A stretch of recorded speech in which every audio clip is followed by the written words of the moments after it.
Good evening, everyone, and welcome to the 1,201st regular meeting and public hearing of the Livonia City Planning Commission. I wish to inform all interested persons in our audience that for petitions on tonight's agenda, which involve a question of zoning, the Planning Commission will make a recommendation to the City Council, and the City Council, after holding their own public hearing, will make the final determination as to whether a petition is approved or denied.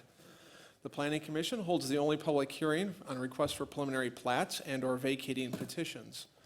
The Commission's recommendation is forwarded to the City Council for the final determination as to whether the petition is accepted or rejected. If a petition requesting a waiver of use or a site plan is denied tonight, the petitioner will have 10 days in which to appeal the decision in writing to City Council. Resolutions adopted by the City Planning Commission become effective 7 days after the date of adoption. The Planning Commission and professional staff have reviewed each of these petitions upon their filing. The staff has furnished the Commission with both approving and denying resolutions, which the Commission may or may not use depending on the outcome of the proceedings tonight. If our Secretary is ready, please call the roll. Mrs. DeNaro. Here. Mr. Bonjero. Here.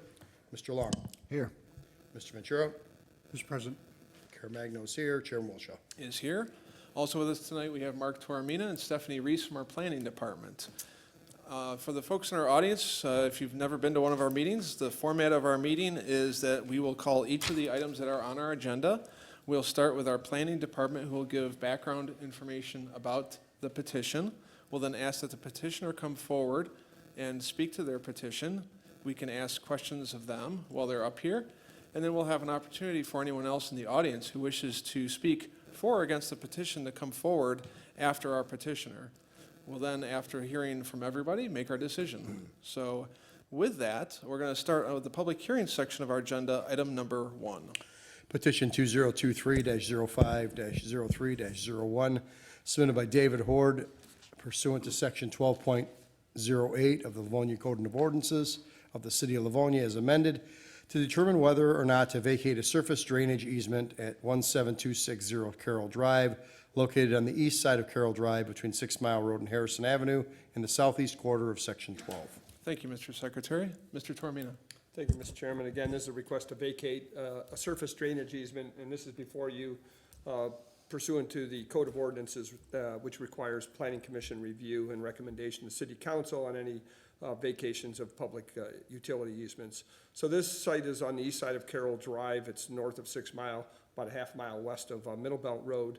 The easement runs through the middle of a residential property that is made up of 2 platted lots, lots 126 and 127 of Thomas F. O'Connor's Parkview Acres subdivision.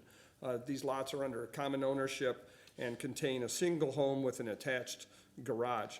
The house and garage extend across this common lot line, which is where the easement exists. The easement was recorded in 1942 with the original subdivision plat.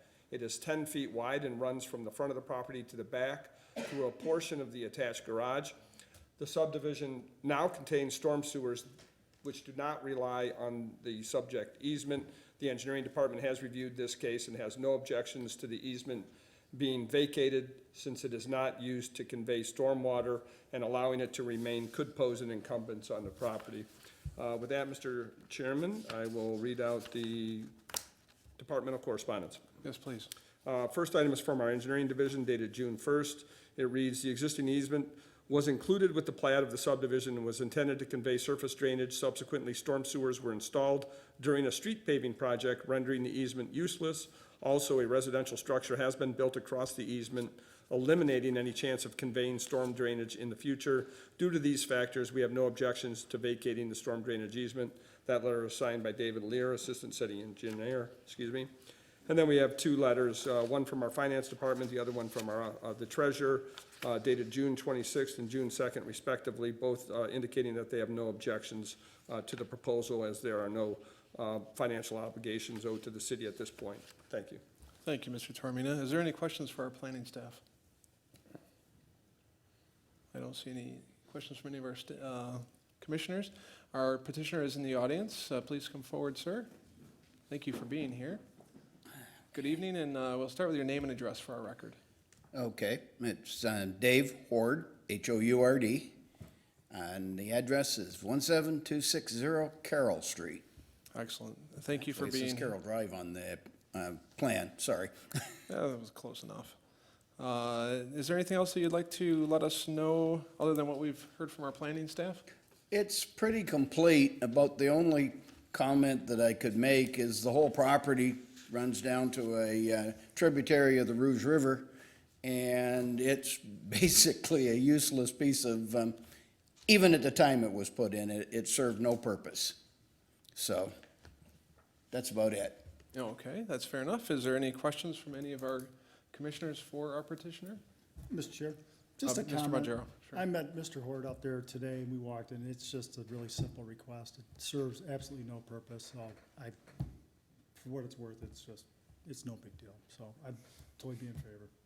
All right, thank you, Mr. Bonjero. Any other questions from any of our commissioners or comments?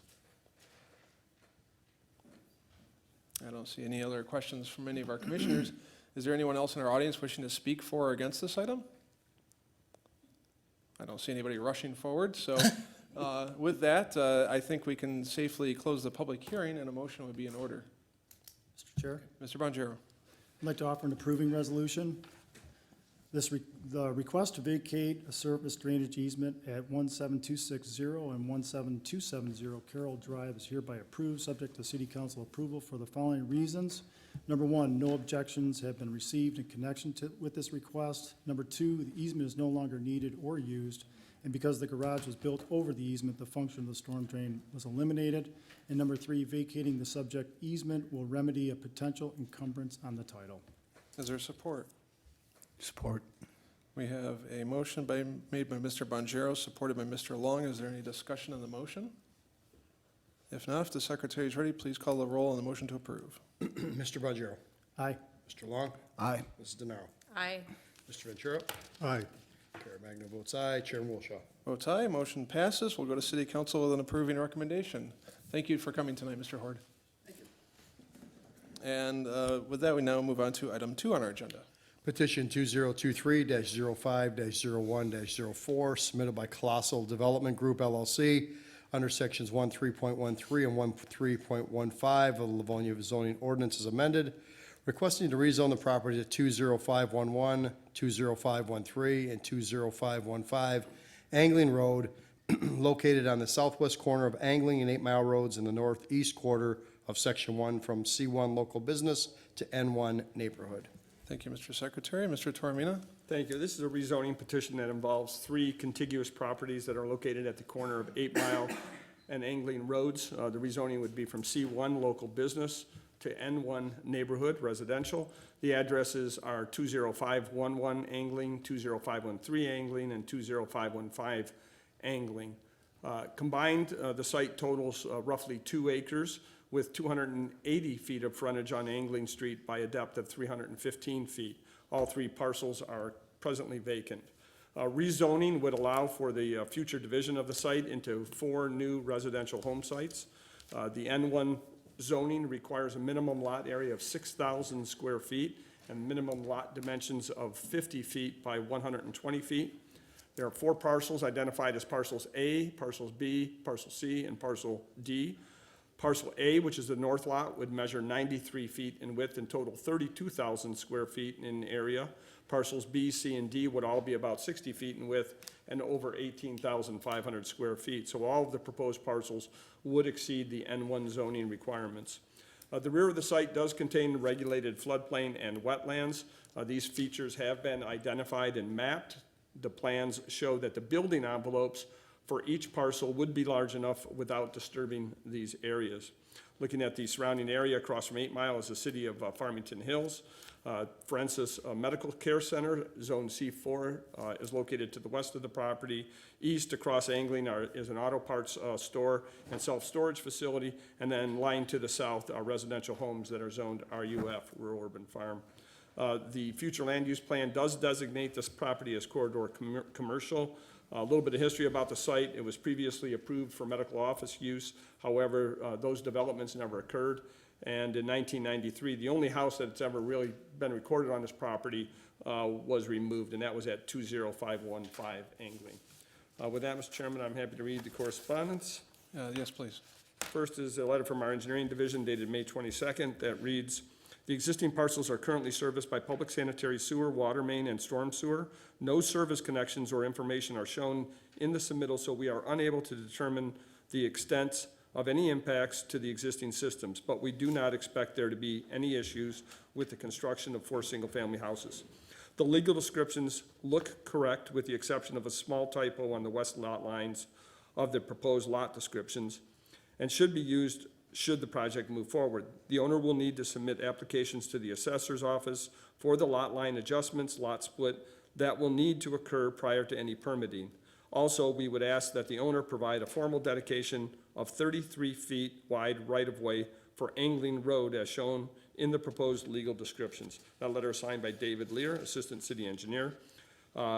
Again, 2 letters coming, one from the Office of the Treasurer and from the Finance Department dated June 26th and June 2nd, wherein they indicate they have no objections to the proposal as there are no financial obligations due at this time. All right, is there any questions for our planning staff? I don't see any questions for our planning staff. If the petitioner is here in our audience, please come forward.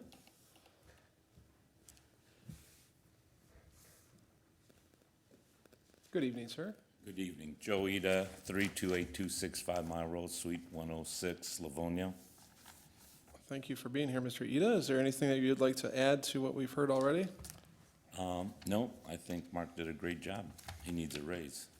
He usually does steal a lot of people's thunder. All right, is there any questions for our petitioner then? Mr. Chair, Mr. Bonjero? a couple questions. I like it. I think it's a nice proposal. The grade is pretty drastic out there, so are you guys gonna try to shoot for like daylight basements? Yes, yeah. Okay, If and we then do a on the, walkout basement, we want to do you that. think you can get a walkout in there? Hopefully, yeah. Okay, looks like maybe as you go closer to 8 Mile, you might be able to. but, Pardon me? I was just saying, it looks like the one lot going closer to 8 Mile might be able to. And then there's a significant grade difference from 8 Mile to the first lot on the corner of 8 Mile and Angling. What are you guys gonna do? You doing a retaining wall there? Are you gonna cut that down? Like, there's a big steep increase. Are you talking in the back going down? No, on the Or corner From the of- side? No, on the corner of Angling and 8 Mile, right there where the cursor is. The grade it's up significantly from the sidewalk. So it's grass now. I But don't know couldn't- if you I guys. couldn't tell you until we start, because we may have enough dirt to build a berm there. I don't want to commit to a retaining wall because they're so expensive. Yeah, But I don't think you need it. If it bottom line, we have to do one, we would, but I don't want to commit to one. Okay. And then it looks like there's a block wall looks like it's part of the neighbors on the south lot line. And it encroaches into your property like 8 feet. Yes. Are you taking that down? Did you talk to the neighbor? We talk to them, we want to be good neighbors, so we're not going to put any hardship or any monetary burden on them. We'll help them out, but it will have to be removed so That's that good. way we can get that lot line. Yeah, because it looks like their garage is like maybe a foot off your property line, so. Yep, Okay, so you are removing it with cooperation with the neighbor. that's our plan. Okay. That answers my questions. Thank you, Mr. Bonjero. Any other questions for our petitioner?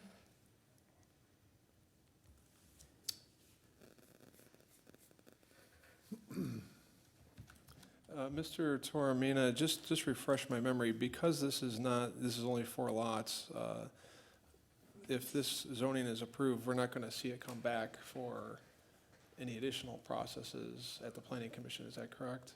Not likely. These could be subdivided through the assessment process. So I don't, if they chose to develop it as a site condominium, it would have to come back, but I don't believe they intend to do that because it can be done through a simple lot split process, meets and bounds. Okay. I just wanted to refresh my memory on that, because normally when we're dealing with zoning requests, we don't have a lot of discussion about how the property will actually be developed. We're more focused on the zoning. But in this case, questions regarding how the parcel will be developed, the type of homes, those types of things are certainly in order, because this is the last time we'll see it. If there's any other questions from any of our commissioners, I just wanted to throw that out there. Mr. Chair, Mr. Caremagno? Mark, maybe you can answer this. The 33-foot right-of-way, is that not there now? You gotta have a dedicated, what is it, easement? So, I'm not sure, the survey shows 66 feet. I think the survey is indicating the future right-of-way. But the legal description, I'm guessing that the engineering department is of the opinion that maybe that right-of-way has never been dedicated. So that's something that they would sort out through the lot split process. Just a formality is what you're saying? It is. Okay, thank you. All right, thank you, Mr. Caremagno. Any other questions? Mr. Ventura? Mr. Eda, is the site plan and the elevation that has been provided to us in our package representative of what you plan to do there? Yes. Okay. I think it's great. When do you think you'll be in the ground? I don't know when we get to Will city you make it this council, year? but we would love to get something in the ground before the cold, before the frost. I hope you do. Thank you, Mr. Chairman. Thank you, Mr. Ventura. Any other questions for our petitioner? There's a diagram on the screen for folks in our audience. It's a conceptual rendering, I believe, of what one of your homes may look like. Is that true, Mr. Eda? Yes, that's one of the ones, Okay. yeah. Right now, they're about, those most popular, the colonials around the 2,000 square foot mark. And They're what's very the- affordable, you What know. price point are you looking at? Just probably around 429, Okay. hopefully, Okay. you know. I just gotta put a call into the Federal Reserve to lower the interest rates, so, Good luck with that. yeah. If you can do that, you're a very influential person. They'd hang up on me. All right, any other questions from any of our commissioners for our petitioner? If not, I'll look to the audience. Is there anyone in the audience wishing to speak for or against this item? If so, you're welcome to come forward. I don't see anybody coming forward that wants to speak on this. Mr. Eda, anything else that you wanted to say before we made our decision? No, thank you, I'm good. All right, then I will close the public hearing and a motion would be in order. Mr. Chairman, Mr. Ventura? I'd like to offer an approving resolution. The request to rezone the properties at 20511, 20513, and 20815 Angling Road from C1, local business, to N1 neighborhood is hereby approved, subject to the city council approval for the following reasons. Number one, that the proposed zoning change is compatible with and in harmony with the areas surrounding land uses and zoning districts. Number two, the proposed zoning change would allow the site to be developed into 4 new lots, fully compliant with the N1 district regulations. Number three, the proposed zoning change represents a reasonable and logical plan for the subject property that adheres to sound land use planning principles. And finally, the proposed zoning change would provide for developing the subject property consistent with its size and location. Is there support? Support. Mr. Chair, Can we make 1 a second. correction? same thing. The address, the last address is 20515. It's a typo in the package. Okay, so we have a typo that we need to adjust. We have that noted, hopefully. Thank you, I see nods. I assume the maker's fine with correcting Happy to. typos. Thank you. Very good. So we have a motion that's been made by Mr. Ventura, supported by Mr. Bonjero. Is there any comments or discussion on the motion? If there is none, and our secretary is ready, please call the roll. Mr. Ventura? Aye. Mr. Bonjero? Aye. Mrs. DeNaro? Aye. Mr. Long? Aye. Caremagno votes aye. Chairman Wilshaw? Votes aye, motion passes. We'll go to city council with an approving recommendation. Good luck, Thank you sir. very much. Have a great night. You too. Good luck on your project. All right, that takes us to item number 3 on our agenda. Petition 2023-05-02-05, submitted by Costco Wholesale, requesting waiver use approval pursuant to Section 6.26 of the Livonia zoning ordinance as amended in connection with a proposal to expand the existing fueling facility at 13700 Middle Belt Road, located on the southeast corner of Middle Belt Road and Schoolcraft Road in the northwest quarter of Section 25. Thank you, Mr. Secretary. Mr. Toromina. Thank you. The Costco on Middle Belt Road is seeking to expand the existing fueling facility. The original gas station at this Costco was approved in 2003. That approval allowed the construction of 3 fuel islands, each with 2 pumps and with the capacity to accommodate 12 vehicles. Then in 2013, approval was granted to add another traffic lane and fuel island, increasing the capacity to 16 vehicles. This proposal would add 4 more pumps and increase the capacity to 24 vehicles. The total site area is 14.9 or 15 acres with just under 700 feet of frontage on Schoolcraft Road and 873 feet of frontage on Middle Belt Road. The Costco store measures roughly 136,000 square feet. Parking is available for over 850 cars. The facility, the fueling facility that is located in the southwest corner of the site and occupies an area that is roughly 140 feet by 195 feet. The entire property is zoned C2 general business. It is surrounded by commercial properties that are part of the Millennium Park commercial development. All the pumps are self-serve. Next to the pumps is a small controller enclosure or kiosk, which is about 72 square feet. Typically, this is where a person is stationed who is available to assist customers and direct traffic. The existing canopy that extends over the fuel island is 18 feet in height. It measures 32 feet by 120 feet. And with 4 rows of pump islands, there are 8 traffic lanes and then 5 bypass lanes. The 4 new pumps would be installed on the west side of the existing pumps extending the islands. No additional service lanes are needed for the expansion. The middle pumps would have to be shifted slightly to the west to provide consistent spacing between the pumps. Additionally, the overhead canopy will need to be extended about 32.5 feet, effectively doubling its width. Overall, the canopy dimensions upon completion would be 64 feet 6 inches by 120 feet. With the new pumps, this facility would be able to accommodate 24 cars, as I mentioned. The service lanes to the pumps would remain in their current stacking or queue configuration. The parking and landscaped areas to the north and west of the pumps would have to be reconfigured to accommodate the expansion and facilitate traffic as it exits the fueling facility. So going back to this aerial photograph and looking at the plan, so this is the existing conditions. You can see this large landscaped island. There are 6 parking spaces here, and then that controller structure is located here at the north end of that landscaped island.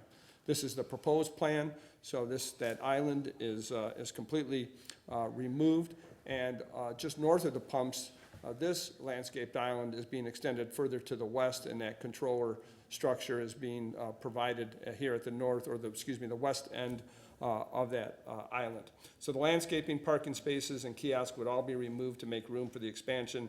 This leaves about 61 feet between the canopy and the next closest parking spaces.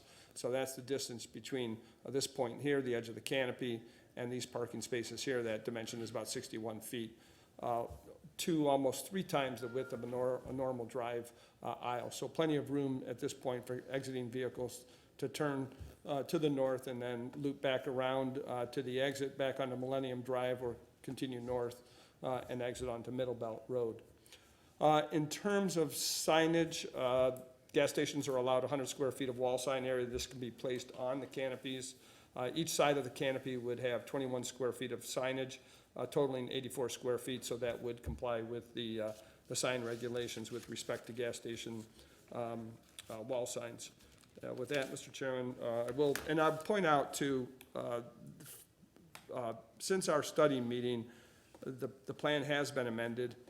You'll recall the previous plan did have a 6-foot by, I think, 80-foot curved island located just west of these pumps, providing 2 drive aisles, and all of these parking spaces were being shifted further to the west, and much of this landscaping was affected by that. It was requested that they land bank those parking spaces, maintain the landscaping along Middle Belt Road, and that change has been reflected on the plan before you this evening. Thank you, Mr. Toromina. I was going to note for our commissioners, we do have a paper update for both our staff notes and Yes. for the drawings, so thank you. Thank you. I believe we have a number of correspondence. Yeah, I'll go through these quickly. First is from our engineering division, dated June 16th, that reads, "The existing parcel is currently serviced by sanitary sewer, water main, and storm sewer. The submitted drawings do not indicate alterations to the existing services, but it does not appear that there will be any impacts to the existing systems. Stormwater detention has already been provided for the site, so no additional stormwater detention or permitting will be required. We would like to suggest that while this project is being completed, the owner look into improving wayfinding signage for the site, particularly at the entrance off of Millennium Drive. Currently, the lack of signage and striping for the entrance to the site can be confusing to drivers and cause traffic problems." That letter is signed by David Lear, Assistant City Engineer. Next, we have a letter coming from the Livonia Public Safety, Fire, and Rescue dated June 22nd. That reads, "This office has reviewed the site plan submitted in connection with the request for the expansion of the fueling facility. We have no objections to this proposal. State of Michigan licensing for fuel pumps may be involved in this project. A further detailed plan review will take place when this division receives an official plan set." That letter is signed by Brian Kukla, Fire Marshal for the city. Next, we have a letter coming from the Division of Police dated June 16th that reads, "I have reviewed the plans in connection with the petition. There have been ongoing issues with traffic congestion in the area of 13700 Middle Belt, and this addition of more gas pumps will increase the amount of traffic flowing in and out of the business. I would strongly recommend a traffic study be completed to study how the flow of traffic could be improved in this immediate area prior to the approval of this petition. Vehicles using the entrance at 13700 Middle Belt just north of the proposed gas pumps frequently back up into the left turn lane, must traverse 4 lanes of northbound traffic and cause traffic impediment. Since 2019, there have been 62 crashes reported between eastbound Schoolcraft and this entrance along Middle Belt. The need for improvement in this area is evident." That letter signed by Paul Walters, Sergeant of the Traffic Bureau. Next is a letter of no objection coming from the Inspection Department dated June 23rd and signed by Jerome Hanna, Director of Inspection. A similar letter of no objection coming from the Department of Finance dated June 26th and signed by Connie Cumpula. And then lastly, a letter of no objection from the Office of Treasurer dated June 19th and signed by Linda Shield, Treasurer of the City. Thank you. Thank you, Mr. Toromina. Is there any questions for our planning staff? I don't see any questions for our planning staff. Our petitioner is in the audience. Feel free to come to our podium. You can use that one. Good evening. Yeah, good evening. Can you hear me? We can. Great. My name is Chris Furco. I'm with Barkhausen Consulting Engineers. We're located at 18215 72nd Avenue South, Kent, Washington, 98032. Excellent. Thank you for being here tonight. Yeah. Is there anything else that you'd like to tell us about your petition? Yeah, do have a kind of a brief statement here. First off, wanted to introduce our team here. We have Kayleen Burnett, who's a Costco real estate manager, and Adam Bergdorf with Kittleson Associates, Transportation Engineering. So we're all available to answer any questions that you may have after I'm done with our presentation here.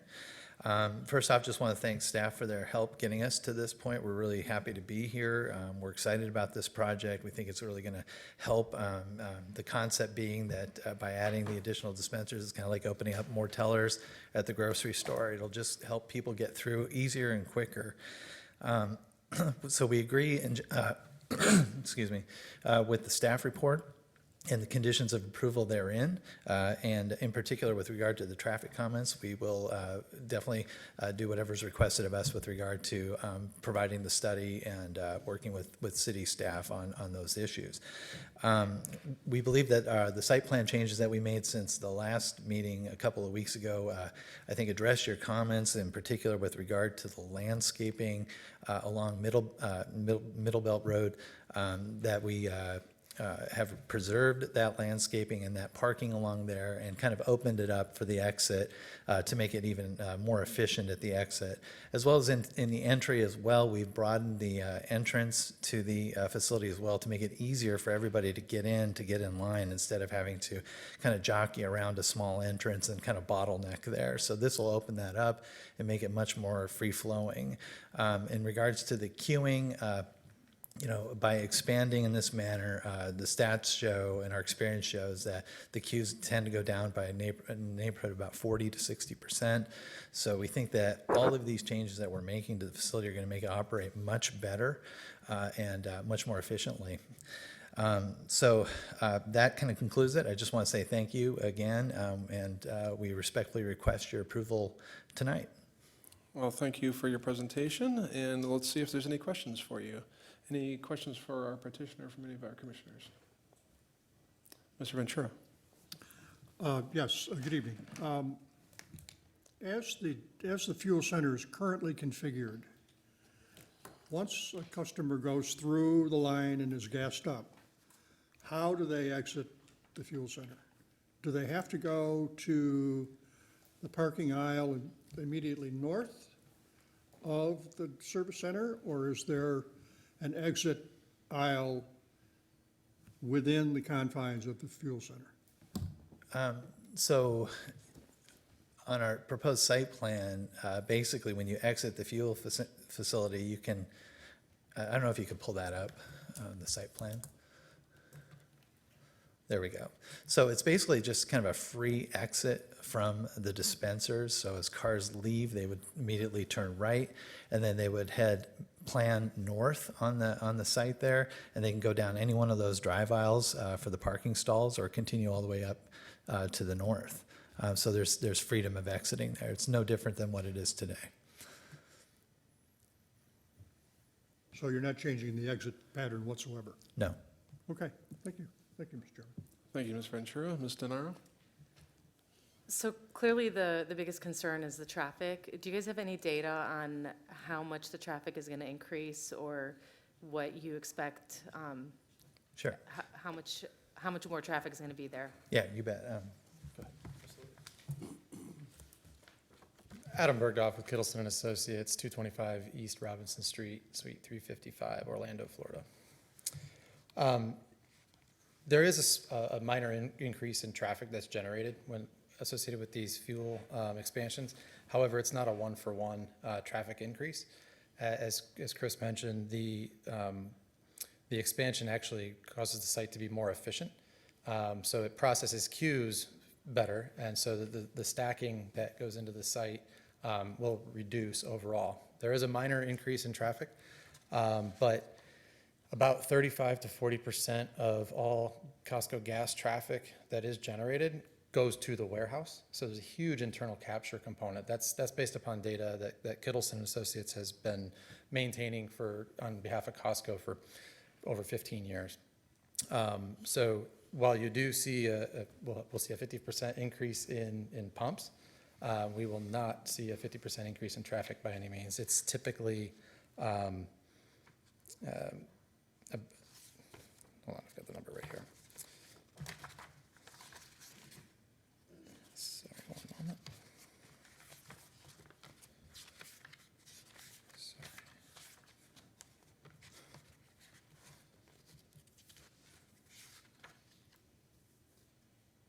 It's about a 20% increase in traffic growth, just for the fuel station component. Okay. Thank you. All right, thank you, Ms. DeNaro. Any other questions for our petitioner?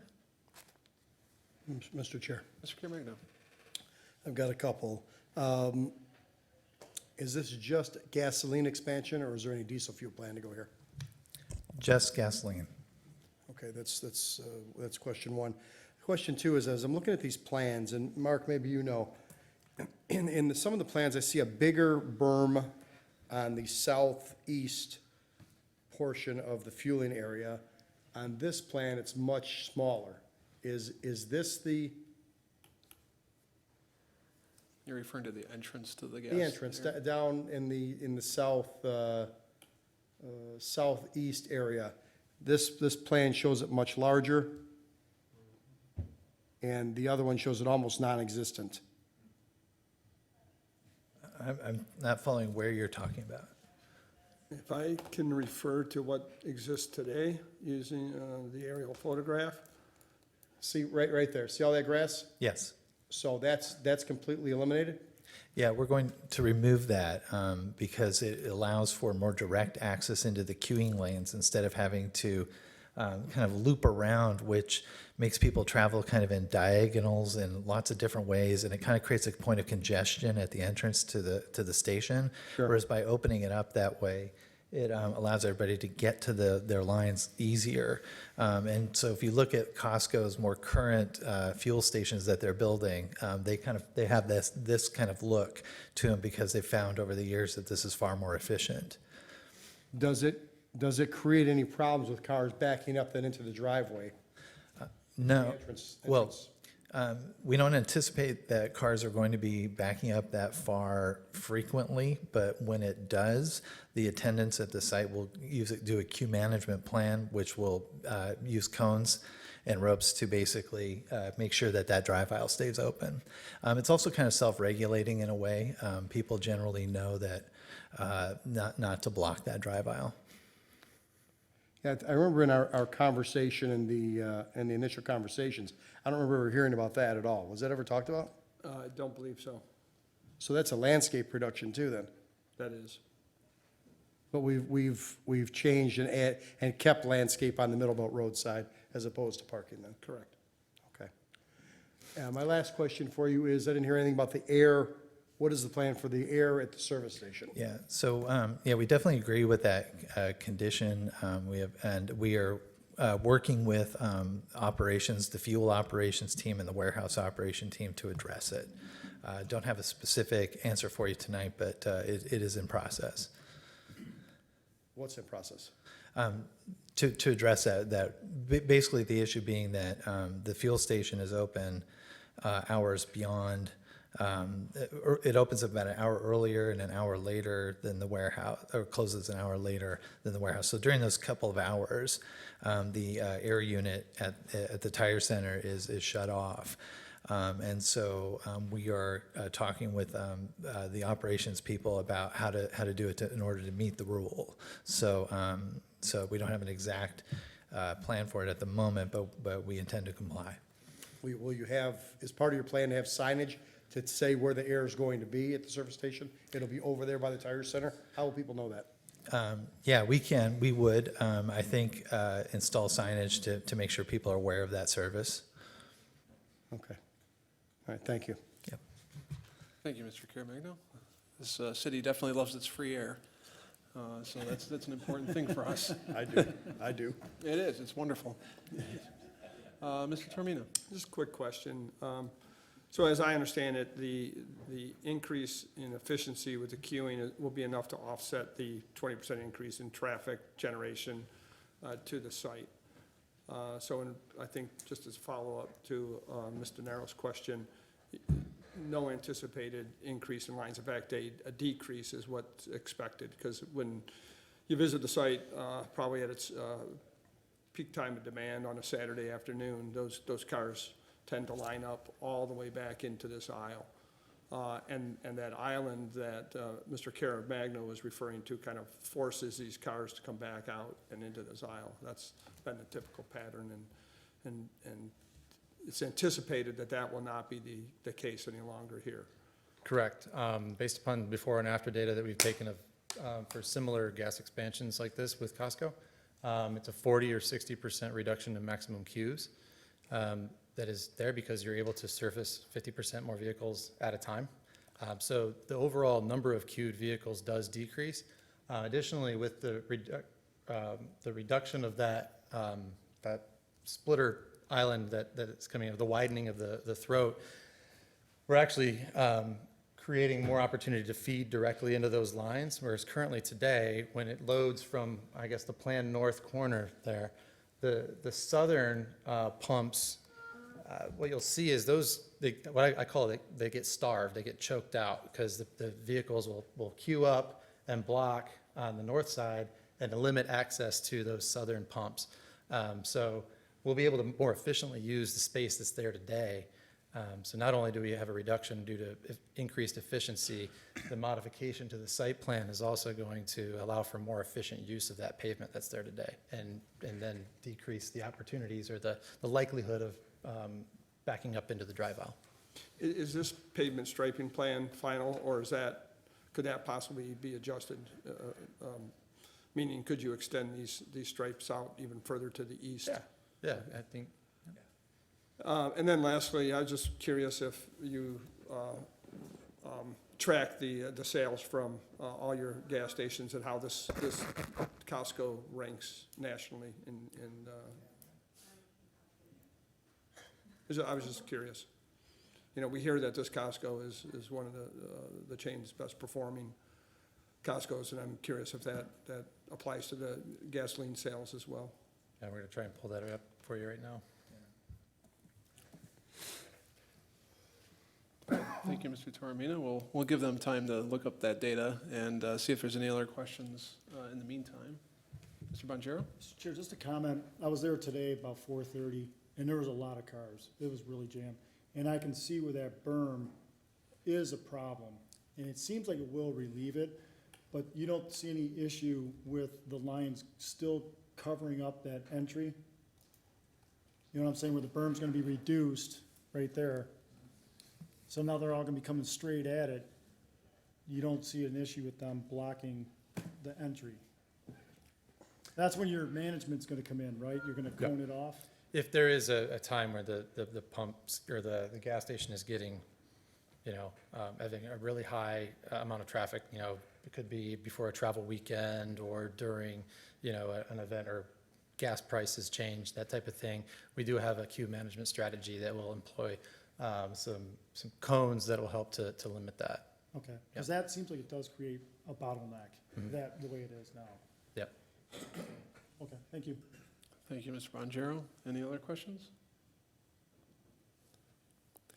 We talked at our study meeting briefly about a pretty novel concept that you guys have on your islands after this construction is done.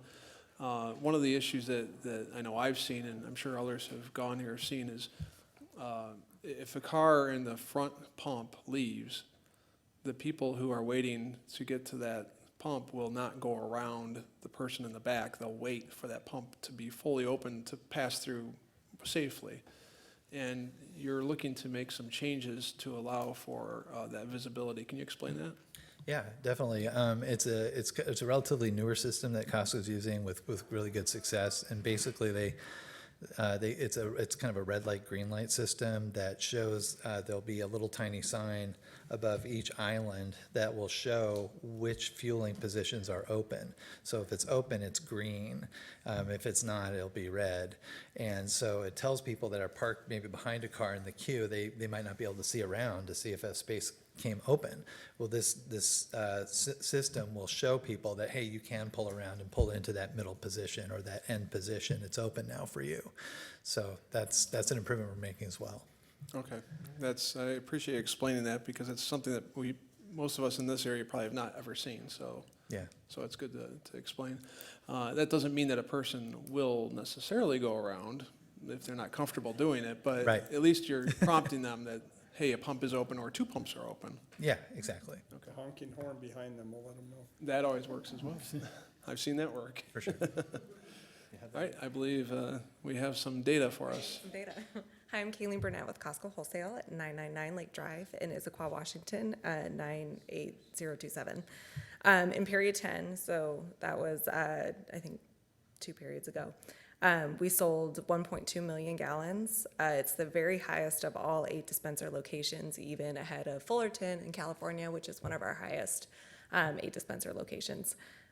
So it's number 112 in sales on nationwide. And we have, I think, 700 locations. So it's a very high volume location. That's 1.2 million gallons per day? In the period, within the During period, the so 30 period. days, about. Okay, a 30-day period, okay. Did I answer your question, Mr. Tormian? Does, thank you. Interesting data, thank you. And is there any other questions for our petitioners from the commission? I don't see anything else. Is there anyone in the audience wishing to speak for or against this item? I don't see anybody coming forward. If there's no other questions for our petitioner, I can close the public hearing and a motion would be in order. I'll offer the approving resolution. Thank you, Ms. DeNaro. The request to expand the Costco fueling facility at 13700 Middle Belt Road is hereby approved, subject to city council approval and the following conditions. 1, the detailed site plans identified as sheets DD1 and DD2 dated June 30, 2023, prepared by Barghausen Consulting Engineers are hereby approved and shall be adhered to, except if needed, that reserved parking shall be allowed instead of constructing additional spaces along Middle Belt in accordance with section 9.03 of the zoning ordinance. 2, approval is contingent upon the petitioner completing a study to determine what is required to reduce turning conflicts and improve traffic circulation on site, including ingress and egress from Middle Belt and Millennium Roads. The study shall be submitted to Wayne County, the City of Livonia Engineering Division, and the Livonia Police Traffic Bureau for review, with all required improvements being completed before the operation of the new fuel pumps. 3, the landscape plan identified as sheet L1 dated March 29, 2023, prepared by Barghausen Consulting Engineers is hereby approved and shall be adhered to. 4, all distributed lawn areas shall be sodded instead of hydro seeding. 5, the underground sprinklers are to be provided for all landscaped and sodded areas, and all planted materials shall be installed to the satisfaction of the inspection department, and after that, permanently maintained in healthy condition. 6, the fuel elevations plan identified as DD31-01 dated April 26, 2023, prepared by MG2 is hereby approved and shall be adhered to. 7, any illumination of the pump island canopy shall be restricted to the undercarriage, and all light fixtures shall be recessed and flush with the established ceiling. However, this section shall not apply to those specified signs expressly allowed by the district regulations of the zoning ordinance. 8, only conforming signage is approved with this petition, and any additional signage shall be separately submitted for review and approval by the Zoning Board of Appeals. 9, no part of the pump island canopy fascia except for signage shall be illuminated. 10, no LED light band or exposed neon shall be permitted on this site, including but not limited to the pump island canopy, building, or around the windows. 11, under section 6.2611, free air shall be provided whenever the station is open for business. The free air shall be dispensed at the point of service without entering the station or performing any extra action to obtain the air without charge. 12, unless approved by the proper local authority, any type of exterior advertising such as promotional flags, streamers, or sponsor vehicles designated to attract the attention of passing motorists shall be prohibited. 13, all other conditions imposed by Council Resolution Number 58-03, which approved the construction of the Costco fueling facility, and Council Resolution 237-13, which approved the station's expansion, shall remain in effect to the extent that they do not conflict with the preceding conditions. 14, that the specific plans referenced in this approving resolution shall be submitted to the inspection department at the time the building permits are applied for. And 15, under section 13.13 of the Livonia zoning ordinance, as amended, this approval is valid for 1 year only from the date of approval by the city council. Unless a building permit is obtained, this approval shall be null and void at the expiration of said period. Thank you, Ms. DeNaro. Is That there was a mouthful. support? Yes, it is. Do we have support? Support. All right, we have a motion to approve by Ms. DeNaro, supported by Mr. Ventura. Is there any discussion on that motion? I hear no discussion. If the secretary is ready, please call the roll. Mrs. DeNaro. Aye. Mr. Ventura. Aye. Mr. Bonjero. Aye. Mr. Long. Aye. Karen Magno votes aye. Chairman Wilshaw. Votes aye, motion passes. We'll go to city council and approving recommendation. Good luck with your project. That moves us on to item number 4. Item number 4 is petition 2023-06-02-06, submitted by Gerald Todd Clark on behalf of Service Master, requesting special waiver use approval to develop a planned general development under section 5.02 of the City of Livonia zoning ordinance as amended, involving the conversion of an existing 8-story office building into a climate-controlled self-storage and first-floor retail, including residential and commercial restoration services, construction of drive-up self-storage units, and 5 single-family residential lots on the property at 29200 Vassar Avenue, located on the north side of Vassar Avenue between Parkville Avenue and Middlebelt Road in the southwest quarter of Section 1. Thank you, Mr. Secretary. Mr. Tormina. Thank you. This petition is for a planned general development involving the former Livonia Pavilion East Office Building, which is on Middlebelt Road, across from the former Sears department store. The plan is to convert the 8-story building into a climate-controlled self-storage facility, including retail on the first floor and a residential and commercial restoration service company called Service Master. Additionally, portions of the existing parking lot on the east side of the property would be developed with 2 buildings that would be used for drive-up, non-climate controlled storage, and 5 single-family homes would be developed along Parkville Avenue. The property was initially developed in the early 1970s. The site is about 4.5 acres in size. It measures 630 feet by 300 feet. Access is available from the south off Middlebelt Road via a public street called Vassar Avenue. Vassar dead ends approximately 670 feet east of Middlebelt Road. It was in 1971 when the east 225 feet of Vassar was vacated. The rear of the property also has frontage along Parkville Avenue, which is a residential side street. The property is zoned C4 high-rise commercial and is shown on the future land use map as part of the former Livonia Mall Mixed Development Center. The existing building contains roughly 122,000 square feet of floor area. It is vacant and it is blighted. In 2016, approval was granted to develop a planned general development with commercial services on the first floor and 112 senior apartment units on floors 2 through 8. However, this project was never developed. Building A on the main building appears on the plans as Building A. The first floor of Building A would contain a mix of commercial uses, including office, retail, and indoor storage. The plans show a leasing office for the storage units and examples of potential retail tenants such as a UPS store and a FedEx office.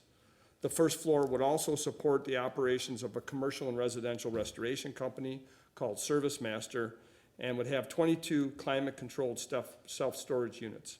And then on floors 2 through 8, those would be devoted entirely to climate-controlled self-storage. Altogether, there would be 738 climate-controlled storage units that range in size from 5 by 5 to 10 feet by 37 feet. On the outside of the building attached to the southeast corner, the plans show 8 drive-up units that measure 10 feet by 12.5 feet. These would be non-climate controlled units and would only be accessible from the outside of the building. Buildings B and Building C would be developed on the easterly portion of the site. Building B, as you can see from this plan, includes 2 rows of units that are arranged back to back, and then Building C would contain a single row. Separating the 2 buildings would be a 24-foot wide drive aisle. Building B would contain 46 storage units, while Building C would have 29 units. All of the outdoor units would be constructed of corrugated metal panels, and access would be provided via overhead metal doors. The height of these buildings would be roughly 11 feet. With respect to the single-family lots, the plan shows 5 lots. 4 of them would measure 60 feet by 120 feet, and then the 5th, which is the largest lot, would measure 90 feet by 120 feet. All 5 would exceed the N1 minimum lot size requirements, which is 50 by 120 feet or 6,000 square feet. Separating the lots from the commercial, the plan shows a 6-foot high block wall. So just to familiarize yourself with the plan, this is the main building, office building, as you can see from the aerial photograph. It sits right centrally on the property. The additional exterior units that would be attached to the main building or Building A are located here in the southeast corner. And then Buildings B and Building C are on the easterly part of the site. And then as you continue further to the east, where Parkville Avenue is located, and it's not shown on this plan, but Parkville is located here, there's enough room to develop 5 new residential home sites. Security fencing would be provided primarily on the east portion of the site and portions of the north and south. These would all be enclosed with a 6-foot high decorative wrought iron fence. Electronic gates would restrict access to these areas. So the areas that would be fenced off would be from this point along the north side of the building, connecting to here the northwest corner, And then looking at the other, the south side, the fence would extend from this point south to the property line and then all the way across. So this entire portion of the site, the east portion, the north area, or the area north of the building, and then south of the building, this would all be a secured area of the site. It would not include the single-family residential, and all of these parking spaces would be available to the public. They would not be secured in any way. The parking areas would be reconfigured and landscaping provided throughout the site. The site plan shows a total of 74 parking spaces that are distributed basically in the west, the north, and the south sides of the property. 50 of those spaces would be provided for customers and employees of the retail units, and then the remaining 24 spaces would be located within the secured areas of the site. The landscaping plan shows 76 new trees, 610 shrubs, perennials, and ornamental grasses. 16 of the trees would be planted along Vassar Avenue. At the west end of the property bordering the C2 district, the plan shows a landscape courtyard. There's a park-like feature that would be enhanced with various plant materials. There would be a gazebo, as well as benches, ornamental fencing, and then paved walkways. A single trash dumpster is shown in the southeast corner of the site. The enclosure walls would be 6 feet in height and would be made of brick veneer. Any compactor or additional dumpsters provided at the north end of the property for the service master operation should be shielded and fully enclosed in the same manner. The plans do show a small detention, a pond located on the north side of the property that is located here. Depending on the required storage volume, this pond may have to be enlarged or additional detention provided underground. The zoning ordinance requires a 6-foot-high masonry wall wherever the commercial activities on the property are adjacent to residential. So this would include the entire north portion or most of the north portion of the site, as well as the east side of the site. The north side presently contains a masonry wall, and then a new wall would be built along the rear lot line of the 5 proposed home sites. So a new masonry, right now a wall extends pretty much across the entire north and east part of the property. The wall along the east part of the property is actually along the right-of-way of Parkville. That wall would be removed and pushed back to the rear of these residential lots. So there would be a wall separating the proposed home sites from building C located here, and then this building really backs up right to that lot line. So that would be about 11 feet in height, the height of building C. There's also a wall that continues along a portion of the west lot line. I'm not sure if that's going to be retained or not, but this is where that landscape feature would be provided. There's currently a access provided to the commercial property located here to the west with frontage on Middle Belt Road. That access point would be closed off, and this area would be maintained as landscaping. And as I indicated, the detention basin is shown here on the site within the enclosed fenced-in area. So with that, Mr. Chairman, I have several items of correspondence to read. Yes, please.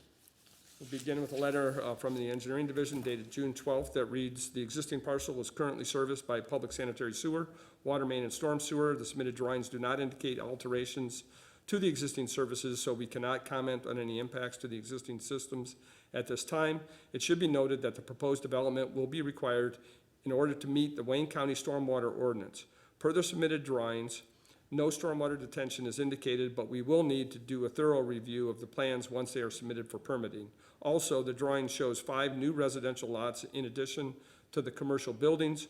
Per the Land Division Act, this would exceed the number of available splits for the parcel. The maximum number of available splits would result in 3 new residential lots. The developer should contact the assessing office to discuss options and limitations for the proposed splits." And that letter is signed by David Lear, Assistant City Engineer. Next, we have a letter from the Fire Marshal dated June 22nd that reads, "This office has reviewed the site plan submitted in connection with a request to modify a commercial building on property located at the above referenced address.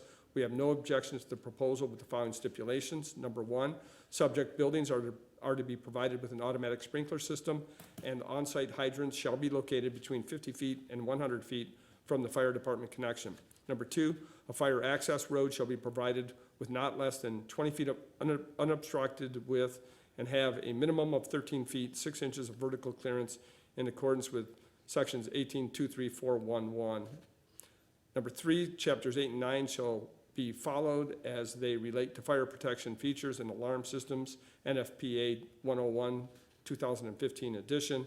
And lastly, a further detailed plan review will take place when this division receives an official plan set. And that letter is signed by Brian Kukla, Fire Marshal for the city.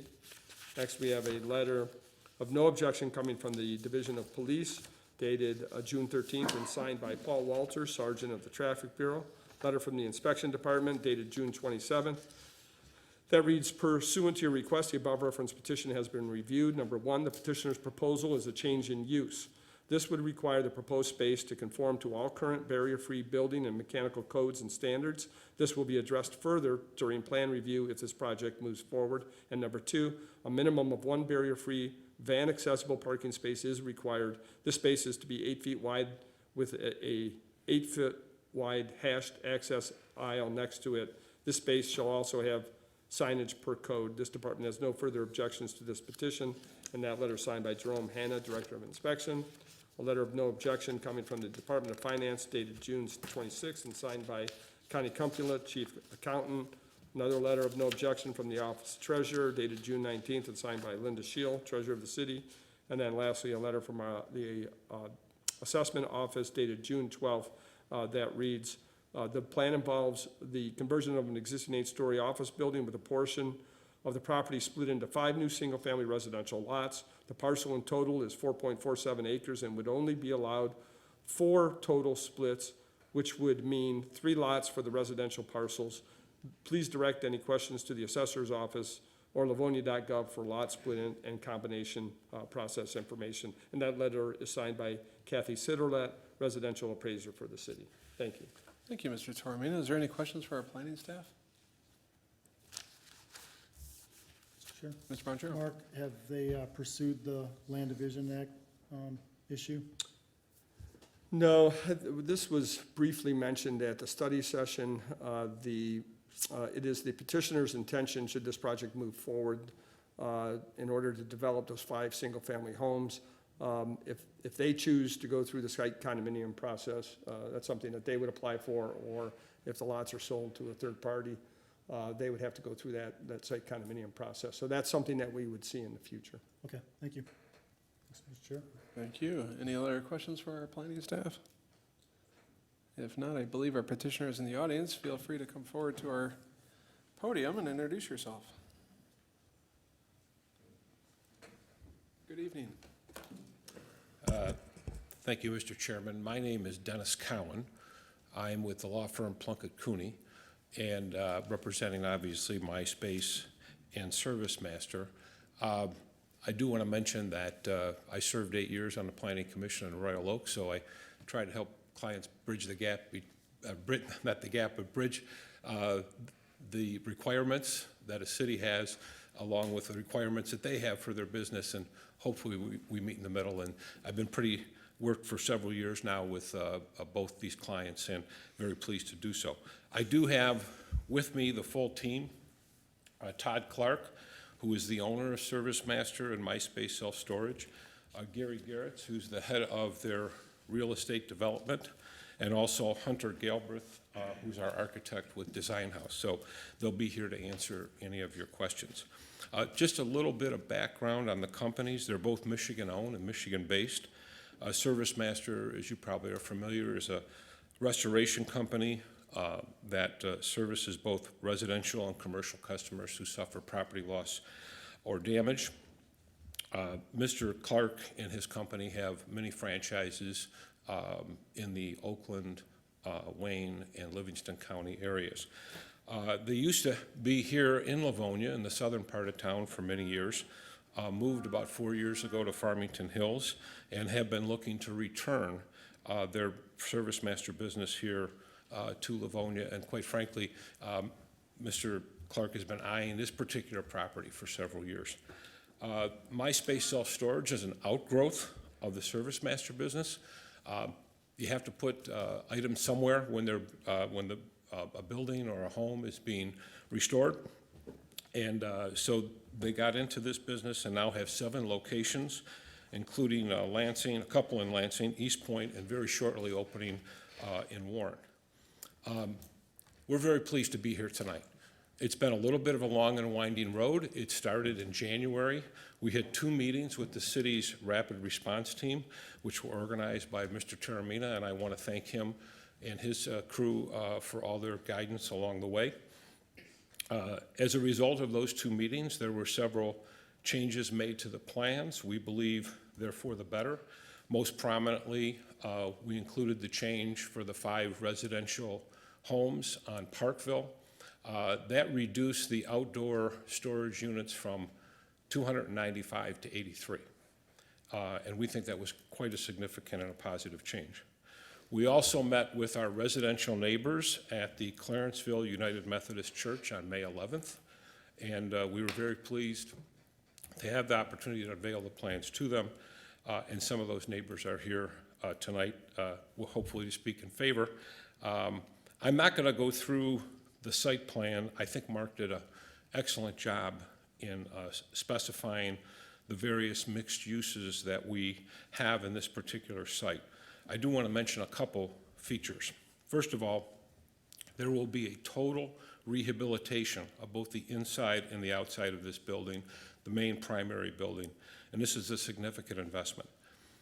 Not only are we adding additional green space with respect to the Park Lake area that's to the west, and also the green space as a result of the homes, but there'll be a total resurfacing of the parking lot, which is just in very deteriorated condition.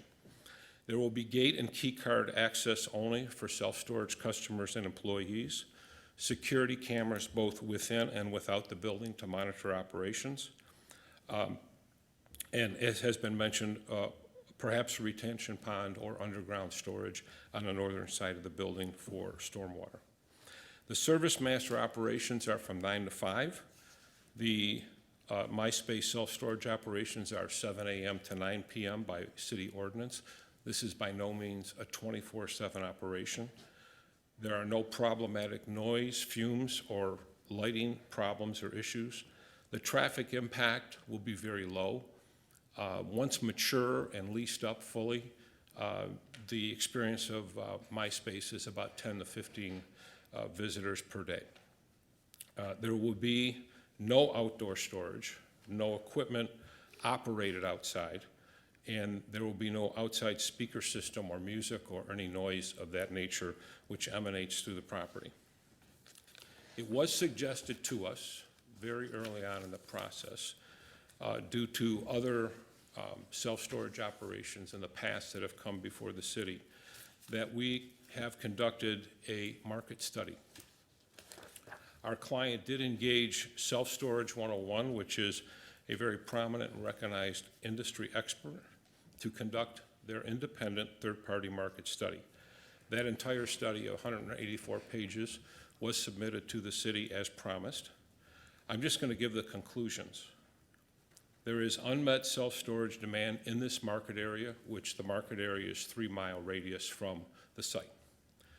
The site and the proposed development is ranked as a B+, which is a high ranking, and Self-Storage 101 strongly recommended that there be, by the developer, our clients, the completion of this project. Based upon that study and a public storage analysis, and public storage is the most significant owner and operator of self-storage in the country, but mostly with this study by Self-Storage 101, confirms the due diligence they had already conducted that this is an extremely viable site for self-storage. And they don't believe there is any great risk in moving forward. So in conclusion, we believe this project meets the Livonia Vision 21 goals for mixed use and additional green space. It removes an eyesore from the community and to be replaced with very low impact business and new homes. It takes away the uncertainty that the neighbors, both residential and commercial, have had to live with for a number of years. It is what is going to happen with this property. What we are proposing is that something very positive is going to happen. And quite frankly, if you were to look at the MySpace properties, almost every one they've taken over has been a problematic property, from closed and shuttered car dealerships and businesses of that nature, which just couldn't find a home for a new business, and they've been able to provide a positive business climate. We also believe, and as I stated in a letter to you, that we meet the standards of the special waiver use, the 4 conditions which you need to consider. So based on that information that we've presented, we respectfully request that you approve this special waiver use and project so that we can move on, hopefully, to our next step with the City Council.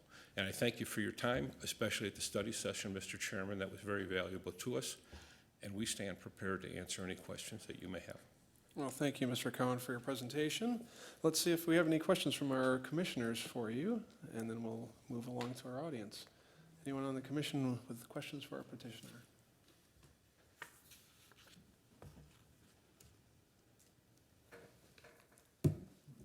I guess we covered most everything. Mr. Ventura? So, Mr. Conan, I'm pleased to see you here tonight bringing the opportunity to redevelop this building. Nobody here knows that other than my colleagues, but I'm a commercial real estate broker and was personally involved in marketing this building for a number of years. And I can attest to you that we have presented this building, or did present this building, to a wide range of uses, from medical to residential to all kinds of multi-floor warehouse and all kinds of uses.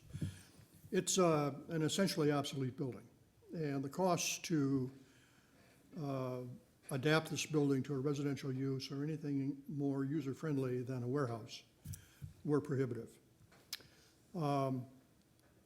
That said, there is concern in the city and on the part of my colleagues and myself about putting this facility right next to an existing storage business, okay? So by my count, you're going to build 813 new units to put on the market.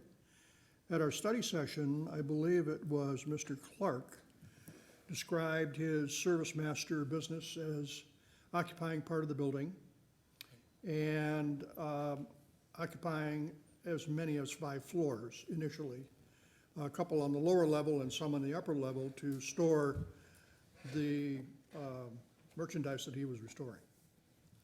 And so, that being the case, and I guess I'm confirming that here tonight with you and with Mr. Clark, was this survey done to determine the impact of all 813 units on the market, or was it done to determine the impact of, say, 40% less than that?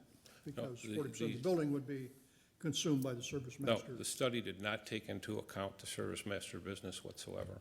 So we wanted to compare apples to apples, and that was the appropriate way to do that. And there is no mention of that in the study.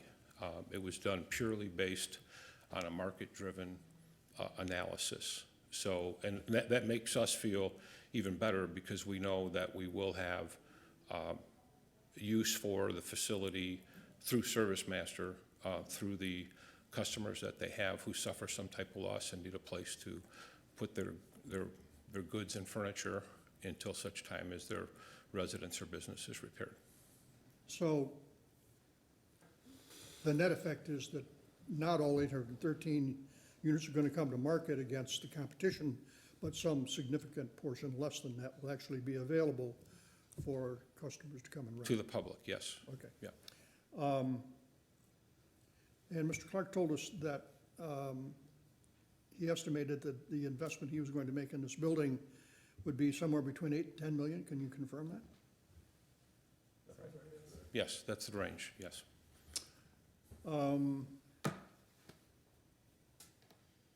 And is the Service Master business a tenant in the building? Yes, they will be a tenant, yes. Okay, so they're going to be paying rent to the ownership entity. Yes. I can't think of anything else to ask you at this point, so surrender the floor, Mr. Chairman. Thank you. Thank you, Mr. Ventura, for your questions. Is there any other questions from any of our commissioners of our petitioner? I just thought of one more. Mr. Ventura, you're welcome. I note the signage on the building is at the second floor level?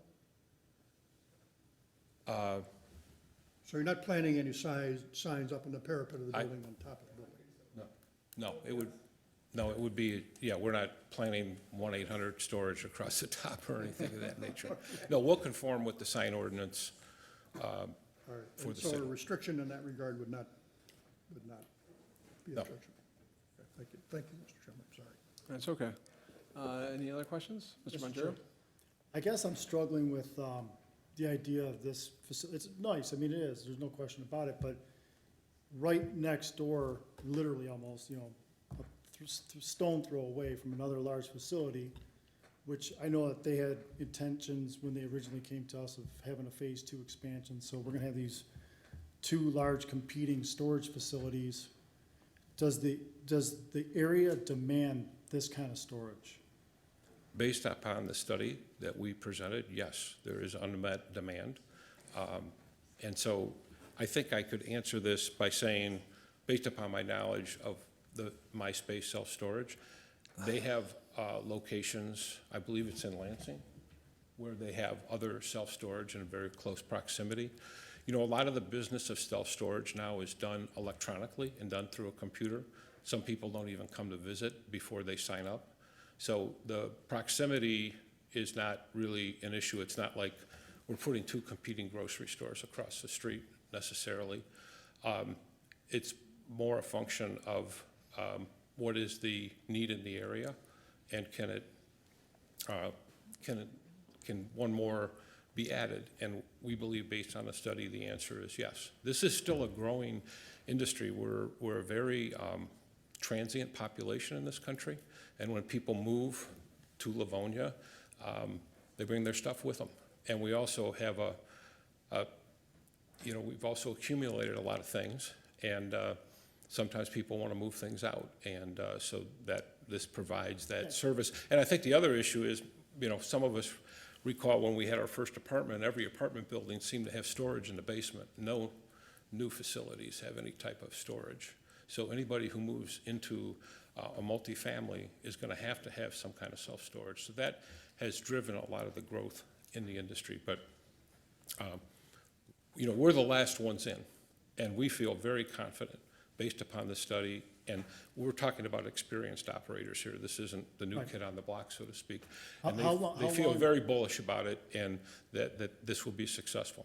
Okay, so what's your anticipated projection of how long it'll take to occupy this, to where it's like what do you project, 90%, 95%? I mean, 100 would be great, but is Yeah, that well, realistic? nobody actually ever gets to 100%. I mean, they may momentarily, but it's 90 to, I'm going to let Gary speak to that. Okay,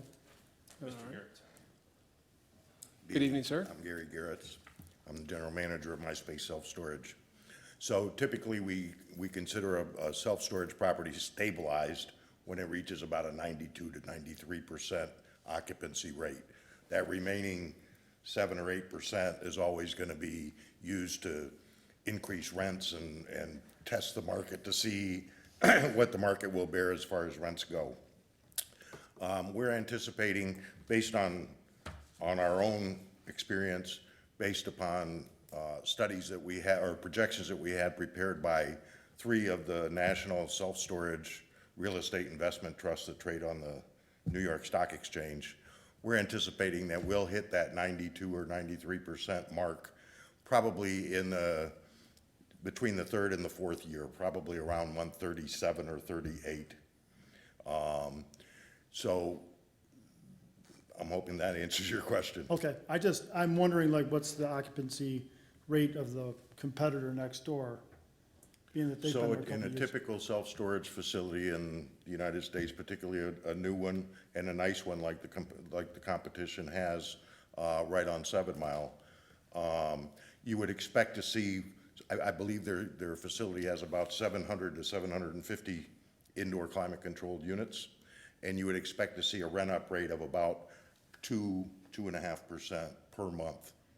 So we happened to actually stop by there back when we were first exploring this opportunity, and we found out that they had been open for a year, and they had 200 and some odd units, and it worked out to be a 26% occupancy rate.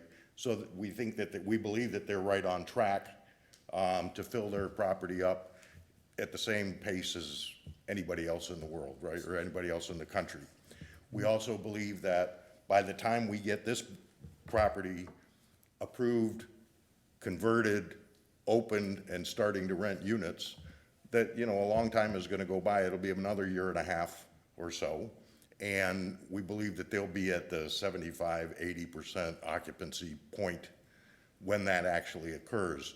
So it's not like, what our market study shows is that there's adequate demand in the market to support both the facilities. So Mr. Cowan just made reference to a facility that we have out in Lansing. It's on the corner of MLK Boulevard and Holmes Road.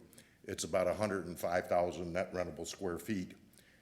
And sure enough, somebody opened up 100,000 net rentable square feet immediately across the street, catty corner, on the same corner, right?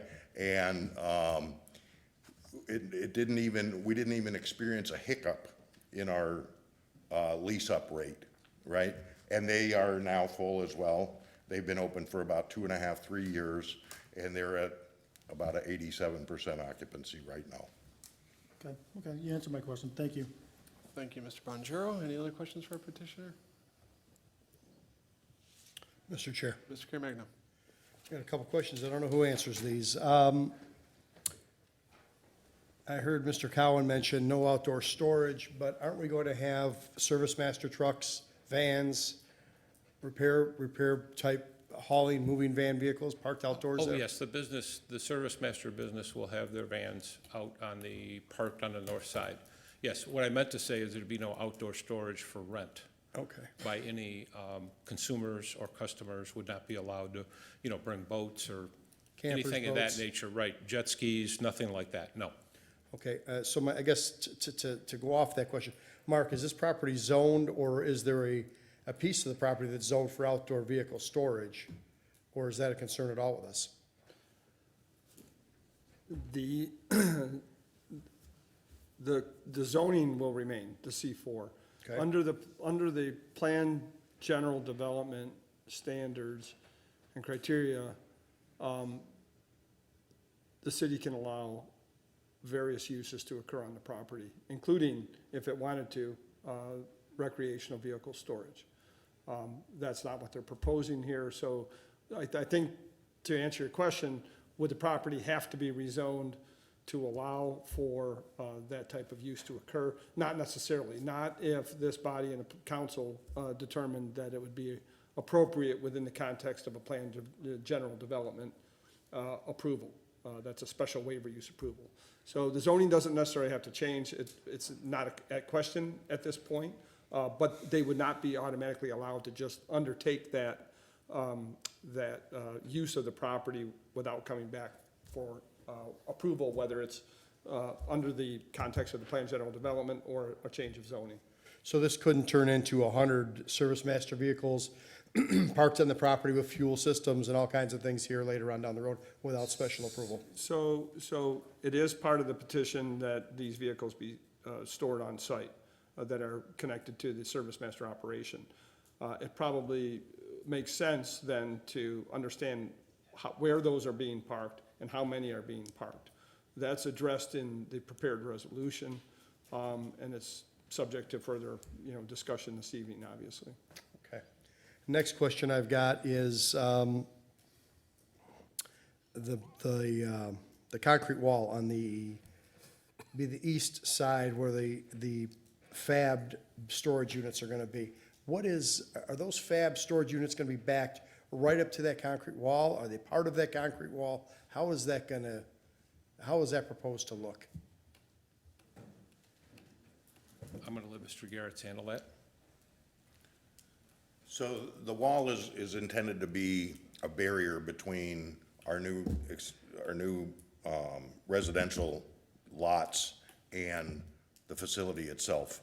And the wall will have there'll be like a 3 or 4 foot buffer between the backside of the storage unit buildings and the wall itself, because because all of the storage unit buildings on Building C are gonna slope toward the rear, and so therefore, we're gonna have, they'll all be single sloped toward Parkville Avenue, and so we're gonna have to deal with the rainwater runoff, and so there'll be like a little trough back at the back, between the backside of the buildings and the wall itself.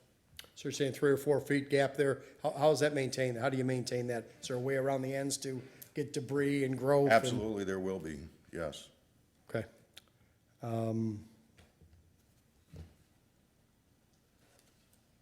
When you talked earlier about 92, 93% store occupancy, I think you said 92, 93, that's considered successful? That absolutely is, yes. And that does not include whatever service master is going to occupy? So you're saying 92, 93%, I think in 4 years, 3 or 4 years, you said? And Yeah, that would not but the include, service master space will be, so when service master does a project for a homeowner or a business owner that's experienced a fire or a flood or whatever is requiring the restoration effort, service master gets paid by the insurance companies for that storage space. So for sure, the service master occupancy will be a part of the 92% of the overall facility.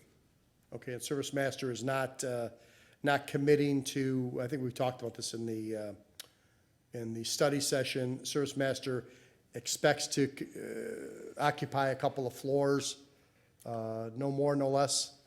Well, no, no.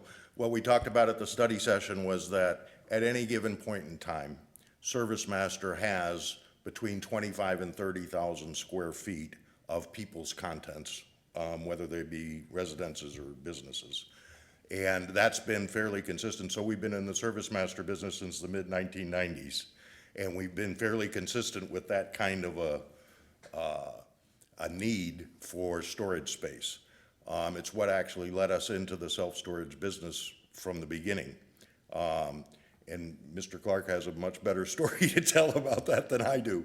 But in any event, trying to commit, so service master is an event-driven business, right? It depends on the weather. If it's raining a lot outside, we're gonna get a lot of calls for sewer backups in the basements.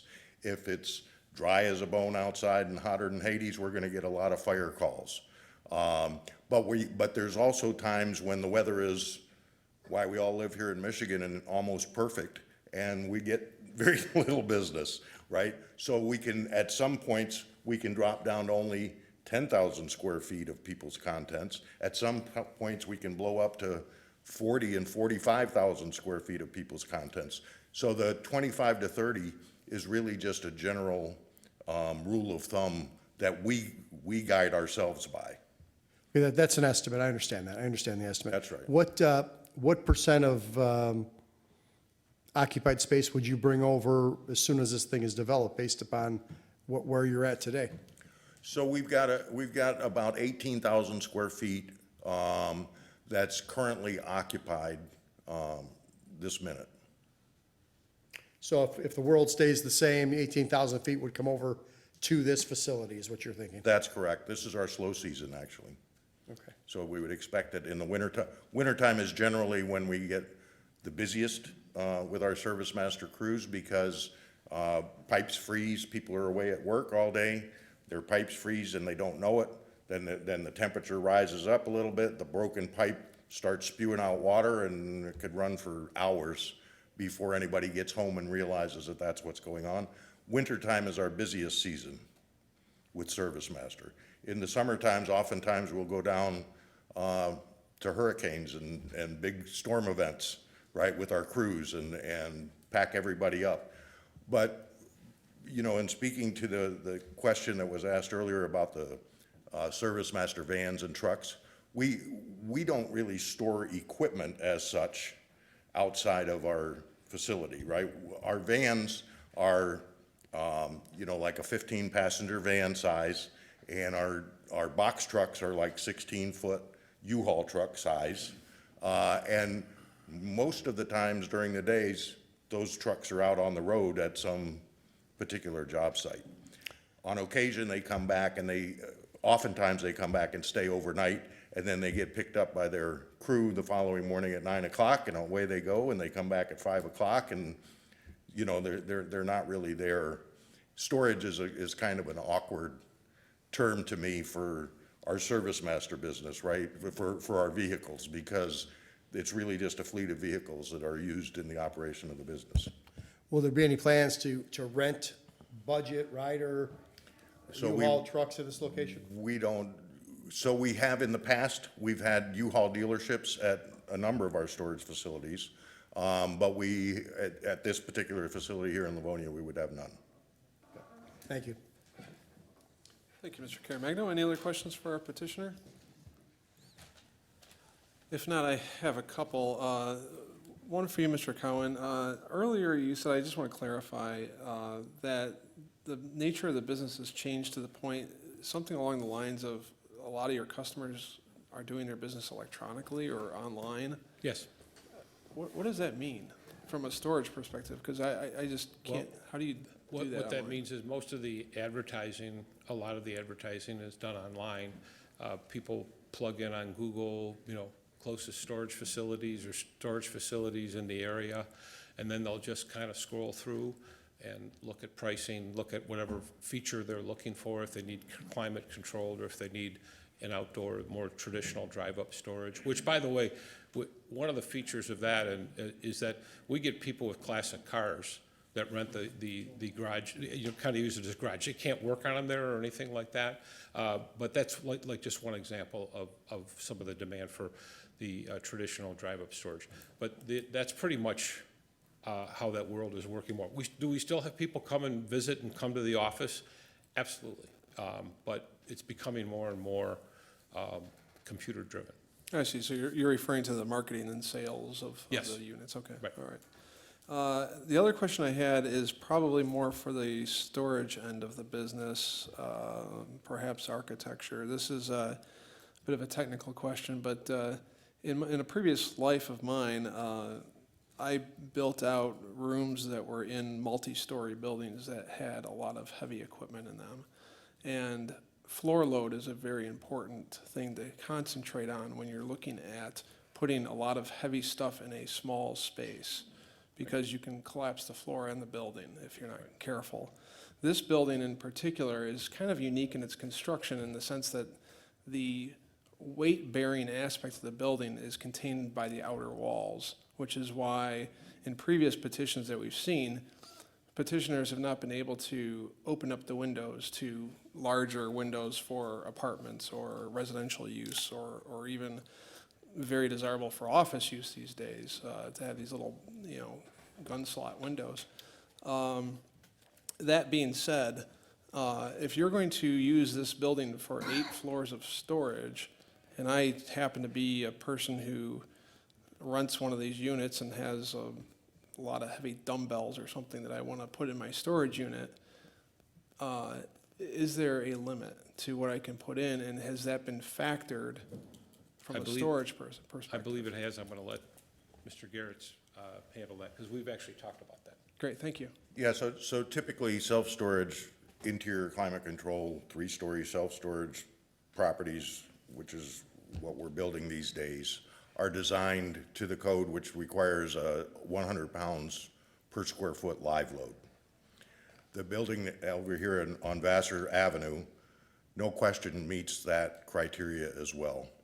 And so we've never had any kind of an issue or problem. We understand fully the point that you're making, and a part of our, when you sign a lease with us, we exclude or preclude you from storing certain things. We don't want any perishable items. We don't want any munition items. We don't want anything that can blow up. We don't want anything that can smell bad. And we don't want anything that's gonna overtax the floor system. So those are conditions that are right in our standard storage company lease.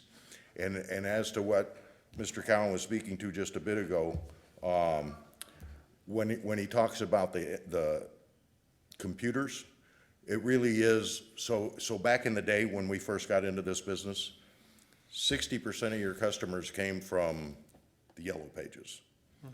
30% of your customers came from driving by the facility, and they live in the neighborhood, and they said, I know where I can get a storage unit. And the last 10% came from all the other sources. Today, remarkably, 85% of the units at our facilities are rented on your cell phone, without anybody ever having been to the facility at all. And the first time that the customer even sees the storage unit is after they've already rented it and they're going to move their stuff in. So that's what he was talking about with the computers. Okay, yeah, that makes sense. I can understand that, you know, a box is a box, and there's not much you need to look at when you see these things. But I am obviously somewhat concerned, given the nature, the unique nature of this being a very tall, multi-story building, about weight loads. And I just wanted to raise that concern because I certainly don't want to see in the future, you know, some story about any floor collapses or anything like that, because that would be very, very bad. We agree, and that will be tested by the structural engineers at the appropriate time and reported to the city. Okay, great. I appreciate that. Thank you, Mr. Cowan. Right. Any other questions from any of our commissioners? Mr. Long? Thank you. Mr. Garrett just mentioned the conditions in the contract. How is that enforced? I mean, if I rent a storage unit and I've got forbidden contraband that you don't want stored in there, how are you enforcing that if I'm just kind of wheeling my cart up there? You don't really know what I have. Is that correct? Well, in the past, Oh, hold on. Todd Clark.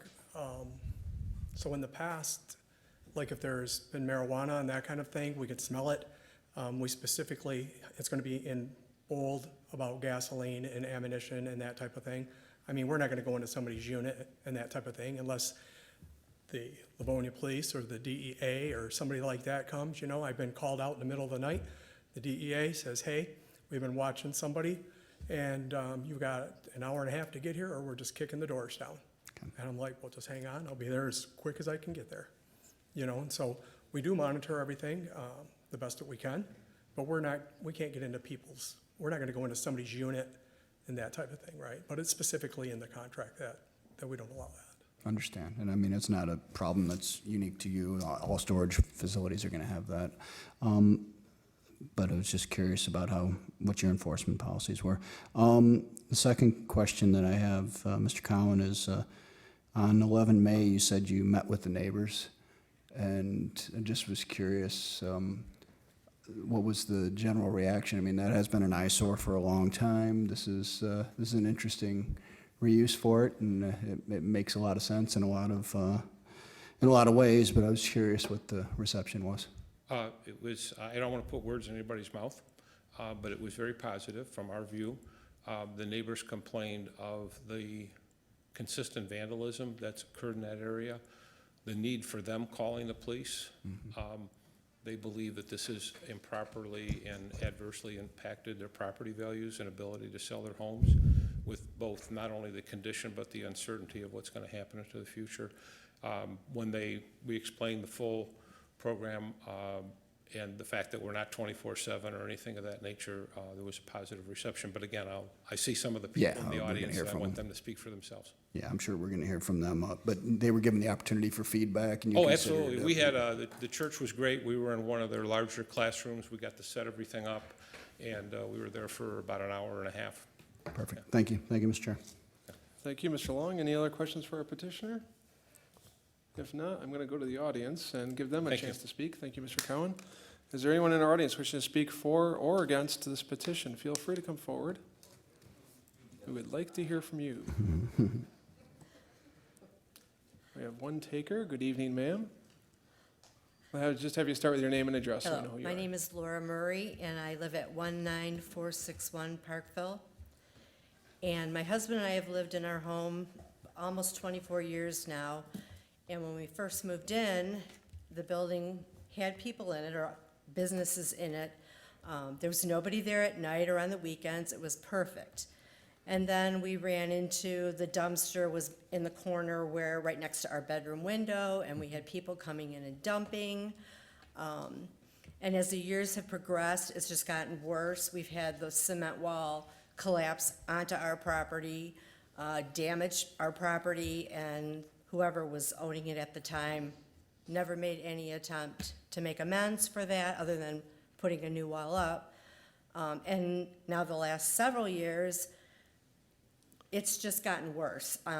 We're constantly calling the police. I'm the mean lady in the neighborhood because I'm constantly yelling at kids, find something else to do, because they're over there throwing rocks. We've seen them breaking into the building. In the winter, we have cars coming, they're doing donuts with their lights going into our windows. Fireworks are getting blown off there. And now we have lovely weeds that grow over the wall. The last 3 years, I've had to have my son go over there to cut them down because it looks horrible. And my yard is nicely kept. It will when my neighbor comes and cuts my grass. But I've got these weeds coming over the fence, and it looks horrible. And it's just, it scares me because, especially with these kids, I see them, we've had police bring kids out of that building. I'm worried about some, young girl getting raped in there or somebody getting killed in there.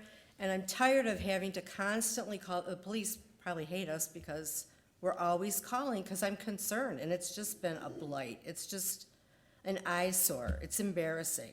So this project is a godsend to us. I mean, it's going to improve the neighborhood. It's just going to be wonderful. I'm hoping, I really am hoping, and I'm hoping you'll see this, that it will be an improvement for the city, because I'm proud to live in Livonia, and I'm hoping that this will improve it. So, thank you very much. Excellent, thank you for your comments. Anyone else in our audience wishing to speak for or against?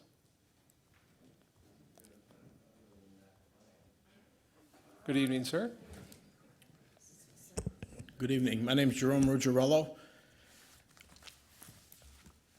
I represent Livonia Budget Storage at 29150 7 Mile Road, approximately 300 feet from the proposed storage facility.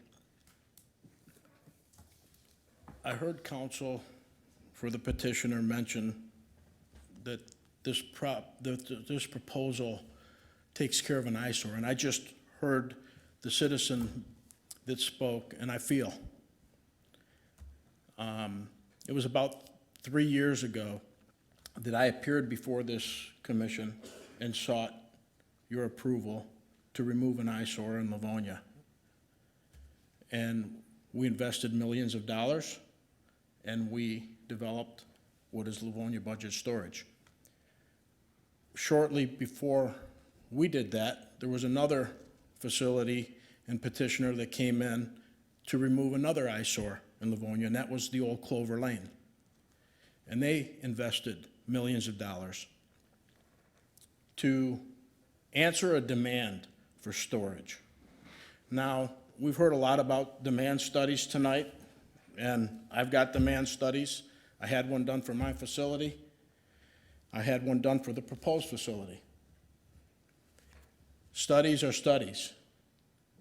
I can tell you that there are experts that have put in paper and writing that say that there are hundreds of thousands of square feet in excess for this proposal in the market area. I can tell you that studies after study after study will say what you want them to say. All of the studies that I've looked at, all of the studies that I've commissioned, show that there is an over-surplus in the area, in Livonia. There are 10 facilities within the market, 3-mile market radius, 10 facilities, almost 1 million square feet. There are 22 facilities in the city at over 1.3 million square feet. I'm going to tell you about some facts that are not studies. Facts are, we've been open for 18 months. We are less than 30% occupied. Council mentioned, or the petitioner mentioned, that they consider a property to be stabilized when it's 92% occupied. We're a long way from stabilization.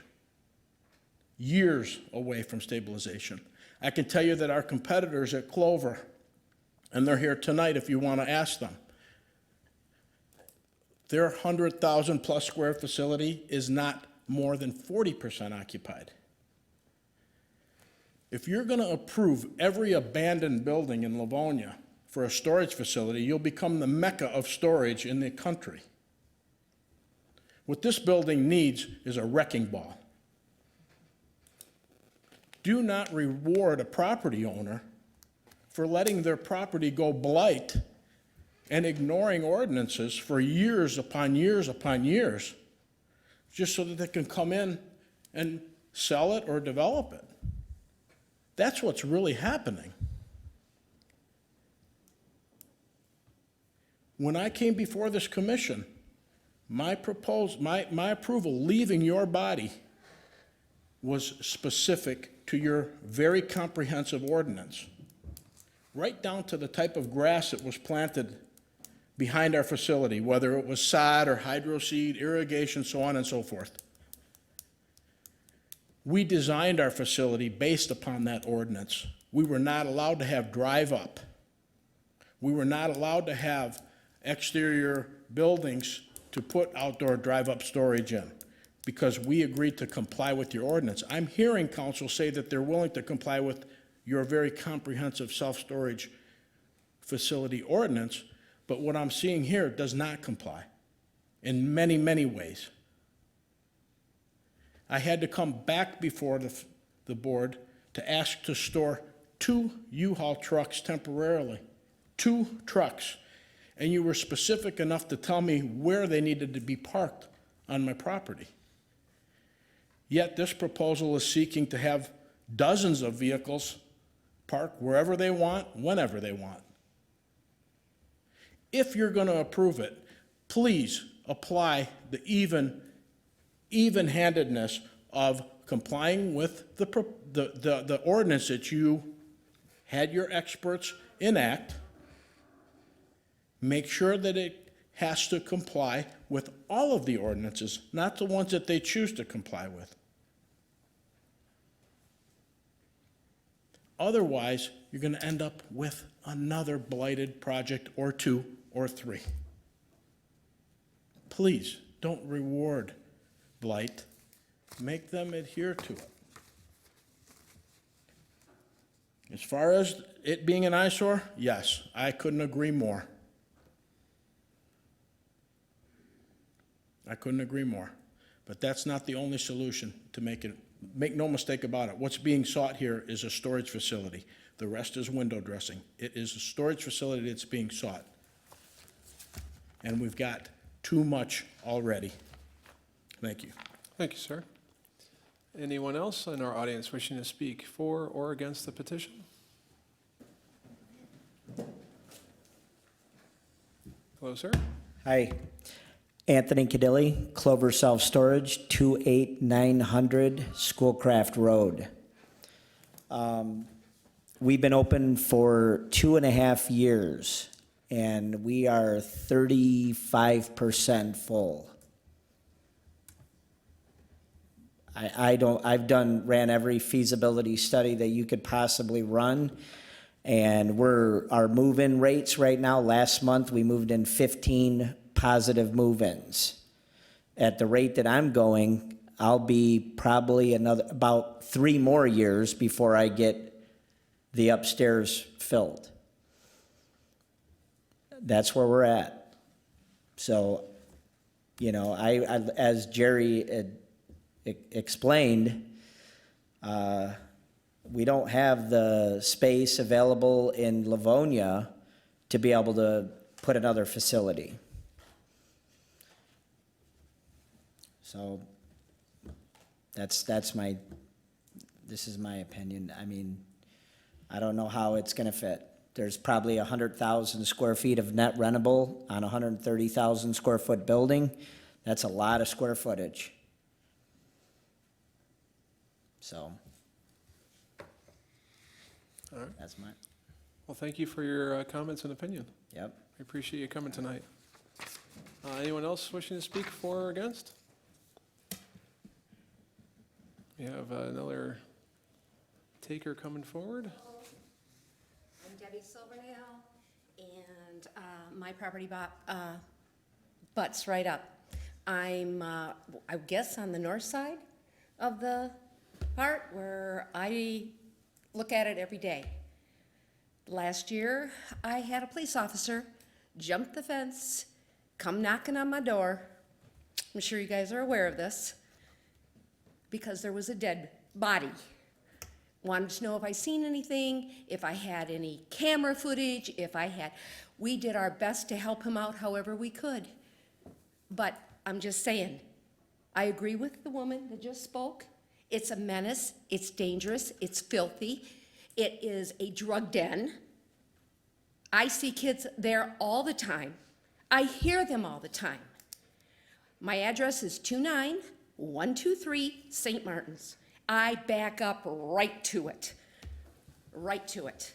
And it is the north side. The only thing I ask, I'm happy to know that something's going to be developed there. Very happy.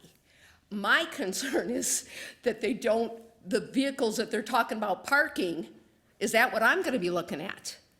I don't want to be looking at vehicles. Are they going to up the wall? Because my wall is not all that tall. They jump the fence all the time. They jump that wall all the time when they're trying to run. We see them running between the houses. So I would like a taller wall, and I definitely don't want to be looking at vehicles if that's where they're going to park them. Other than that, I'm happy to see it utilized, because it is very, it's not an eyesore, it's treacherous. It is treacherous. We hear it all night long. We see it all night long. And, you know, I'm not gonna go jump in the wall, my husband's not gonna go jump in the wall, the dogs are barking like crazy. Something's going on over there. But like I said, last year when I got the knock on my door, I said, this has got to stop. There's no monitoring, there's no police, there's no cameras, there's no nothing. So hearing that that's gonna be a case, it's gonna be locked, it's gonna be cambered, we're gonna have all of that with lighted, that's nice. But at the same time, I'm right there. Some of the properties have the trees, the growth. I do not. You drive back there, the one that's all clean and neat, that's me. And so I'm like, no, they gotta please be careful where they're parking that stuff and hire the wall or something to protect my family. And I appreciate that. Great, we'll try to take that question to them. Thank you. Anyone else wishing to speak for or against? I don't see anyone else coming forward to speak to these items. Mr. Cowan, is there anything that you would like to address based on the comments that we've heard so far?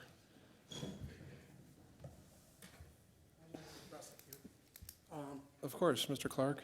So as far as the trucks, our service master business, we might have 10, 12 vehicles, 5, 6 vans, 4 or 5 box trucks, maybe 2 or 3 trailers. We don't have 50 vehicles that are going to be parked all over the place. I think we have a designated area up on here. We've talked about that with the city.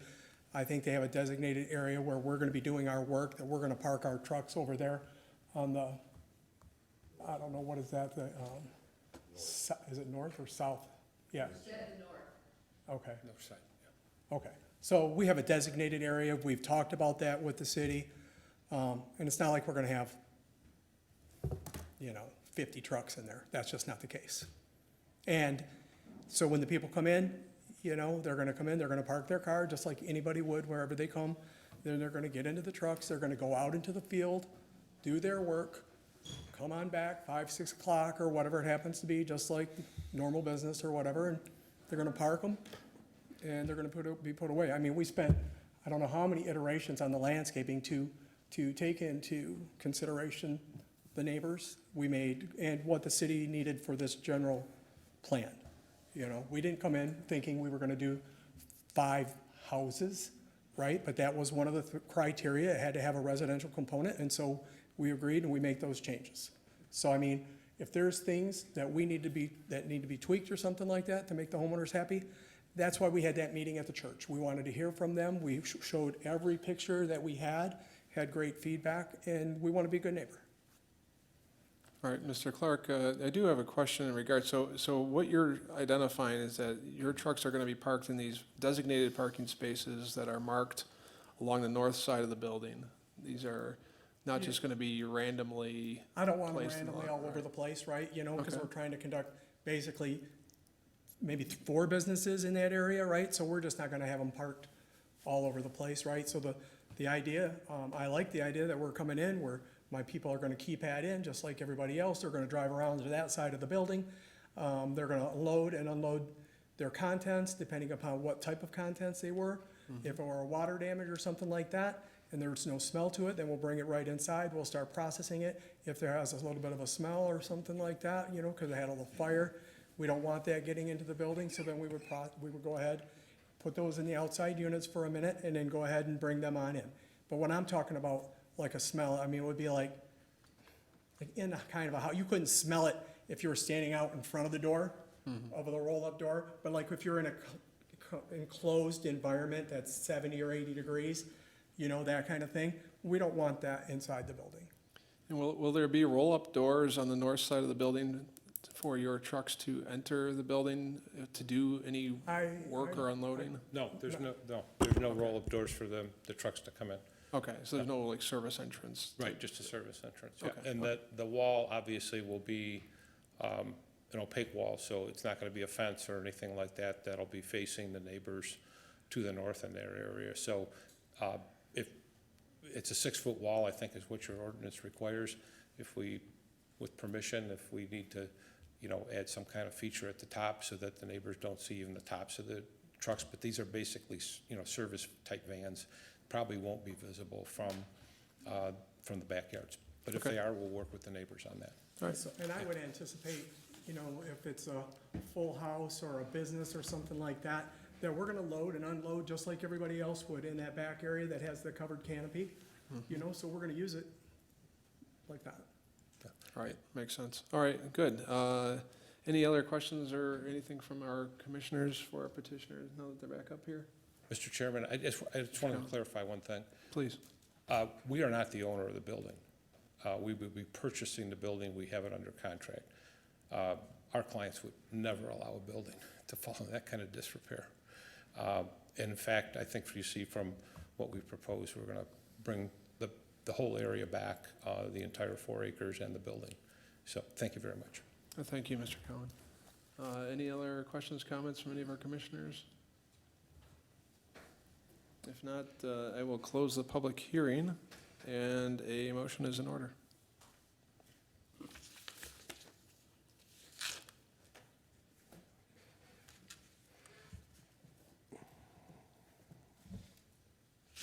All right, I will offer the approving resolution. Mr. Nero. The request to develop a planned general development at 29200 Vassar Avenue is hereby approved, subject to city council approval and the following conditions. The architectural site plan identified as sheet AS 1.1 and the landscape plan identified as sheet L1.1, both dated May 31st, 2023, as revised, prepared by the Design House Architecture, are hereby approved and shall be adhered to, except that A, the metal fence shall be extended along the south property line to the southwest corner of Building C. Additional evergreen planting shall be provided between the parking lot and the residential properties on the site's north side and along the vacated portion of Vassar Avenue. C, the final design of the landscape feature at the west end of the site shall be reviewed and approved by the planning department. D, any additional trash containers or compactors provided on the site shall be fully enclosed and screened with the masonry wall. 2, all parking spaces shall be appropriately sized and marked, including any barrier-free spaces as may be required by the state of Michigan. 3, all disturbed lawn areas, including road right-of-ways, shall be sodded instead of hydro seeding. 4, underground sprinklers shall be provided for all landscaped and sodded areas. All planted materials shall be installed to the satisfaction of the inspection department and, after that, permanently maintained in healthy condition. 5, the elevation plans identified as sheets A2.1 and A2.2 dated May 31st, 2023, as revised and prepared by Design House Architecture, are hereby approved and shall be adhered to, except that City Council shall approve the final exterior colors of the building. 6, the elevation plans identified as sheets A2.1 and A2.2 dated May 31st, 2023. I'm sorry. 6, The elevation plans for Building B and C identified as sheets A1.5 and A1.6 dated May 25, 2023, and prepared by Design House Architectures are hereby approved and shall be adhered to, except that any sides visible to the public shall consist of either brick, stone, pre-finished metal panels, and composite siding. 7, the number of self-storage units on the first floor of the building shall be limited to 22. 8, the overnight outdoor parking and storage of service vehicles shall be restricted to the parking spaces adjacent to the building within the fenced area on the north side of the building. 9, there shall be no outdoor storage of vehicle parts, equipment, scrap material, waste petroleum products, junked, unlicensed, or inoperable vehicles, or other similar items in connection with this operation. 10, the outdoor storage of recreational vehicles, including motorhomes, travel trailers, and boats, is prohibited. 11, all exterior light fixtures shall not exceed 20 feet in height and shall be aimed and shielded to minimize stray light trespassing across property lines and glaring into adjacent roadways. 12, the 3 walls of the trash dumpster the dumpster area shall be constructed from materials that complement the building. The enclosure gates shall be solid steel or durable, long-lasting panel fiberglass. 13, the issues outlined in the correspondence dated June 22, 2023 from the fire marshal shall be resolved to the satisfaction of the Department of Public Safety, Livonia Fire and Rescue. 14, only conforming signage is approved with this petition, and any additional signage shall be separately submitted for review and approval by the Zoning Board of Appeals. 15, no LED light band or exposed neon shall be permitted on the site, including but not limited to the building or around the windows. 16, unless approved by the proper local authority, or any type of exterior advertising. Any type of exterior advertising such as promotional flags, streamers, or sponsor vehicles designed to attract the attention of passing motorists shall be prohibited. 17, final approval of the residential condominium shall require the review and approval of the master deed and bylaws by the Planning Commission and City Council. 18, under section 13.13 of the Livonia zoning ordinance as amended, this approval is valid for 1 year only from the date of approval by the City Council. Unless a building permit is obtained, the approval shall be null and void at the expiration of said period. You've picked all the long ones tonight. I know. Is there support? Mr. Chairman, I'll support. All right, we have a motion by Ms. DeNaro, supported Also- by Mr. Ventura. Mr. Also Ventura. ask the petitioner if we could amend number 14 with regard to signage to the effect that there would be, and Mr. Toromina, can we look at the elevation of the building real quickly? There's a rendering that shows the signage Yeah, I think the signage is, can you go back to the? right yeah. there. Signage is shown at the, I guess that's the first floor. Do you agree? I believe so. Yeah. That's, no signage would be higher than that as shown on this rendering. Is that agreeable to you? That's, yeah, I'm okay with that. Thank you, Okay. Mr. Chairman. Thank you. Mr. Toromina, you understand the intent? Yes. Okay, very good. Is there any questions or comments on the motion? Mr. Toromina, I do have one question. The walls, the screen walls that are around the property now, as referenced by one of the residents, are those in good enough shape, or do we need to include a condition that the screen walls be brought up to standard? I think that would be helpful. I looked at them, the inspection report did not note that. Typically they do if they have a concern about the condition of those screen walls. Looking at them, they're in pretty decent shape. Most of them are right around that 6-foot height. But adding that as a condition, I think we have language relative to, an inspection be conducted to make sure that they're sound and that they reach a minimum height of, 6 feet. You'll note that the condition number, this is with respect to the landscaping, would require additional plantings along the north side of the property to address what the residents' concern was regarding visibility in that area. So we're suggesting that there be more evergreen trees planted along that north side of the property. Okay, if the, yes, I do see that, additional evergreen plantings shall be provided.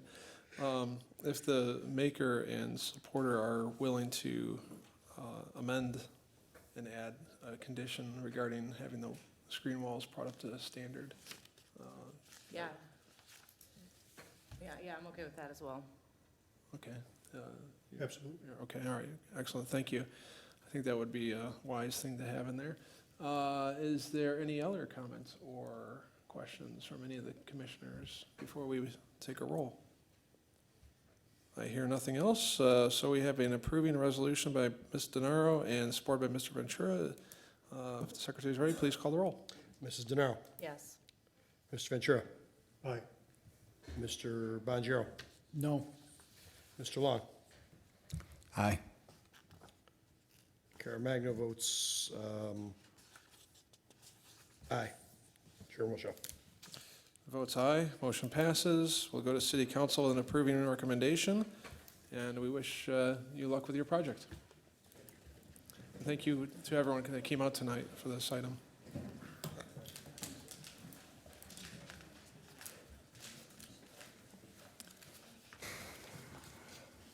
We do have one item left on our agenda. They have been patiently waiting. This is now the miscellaneous section of our agenda, item number 5. Item number 5 is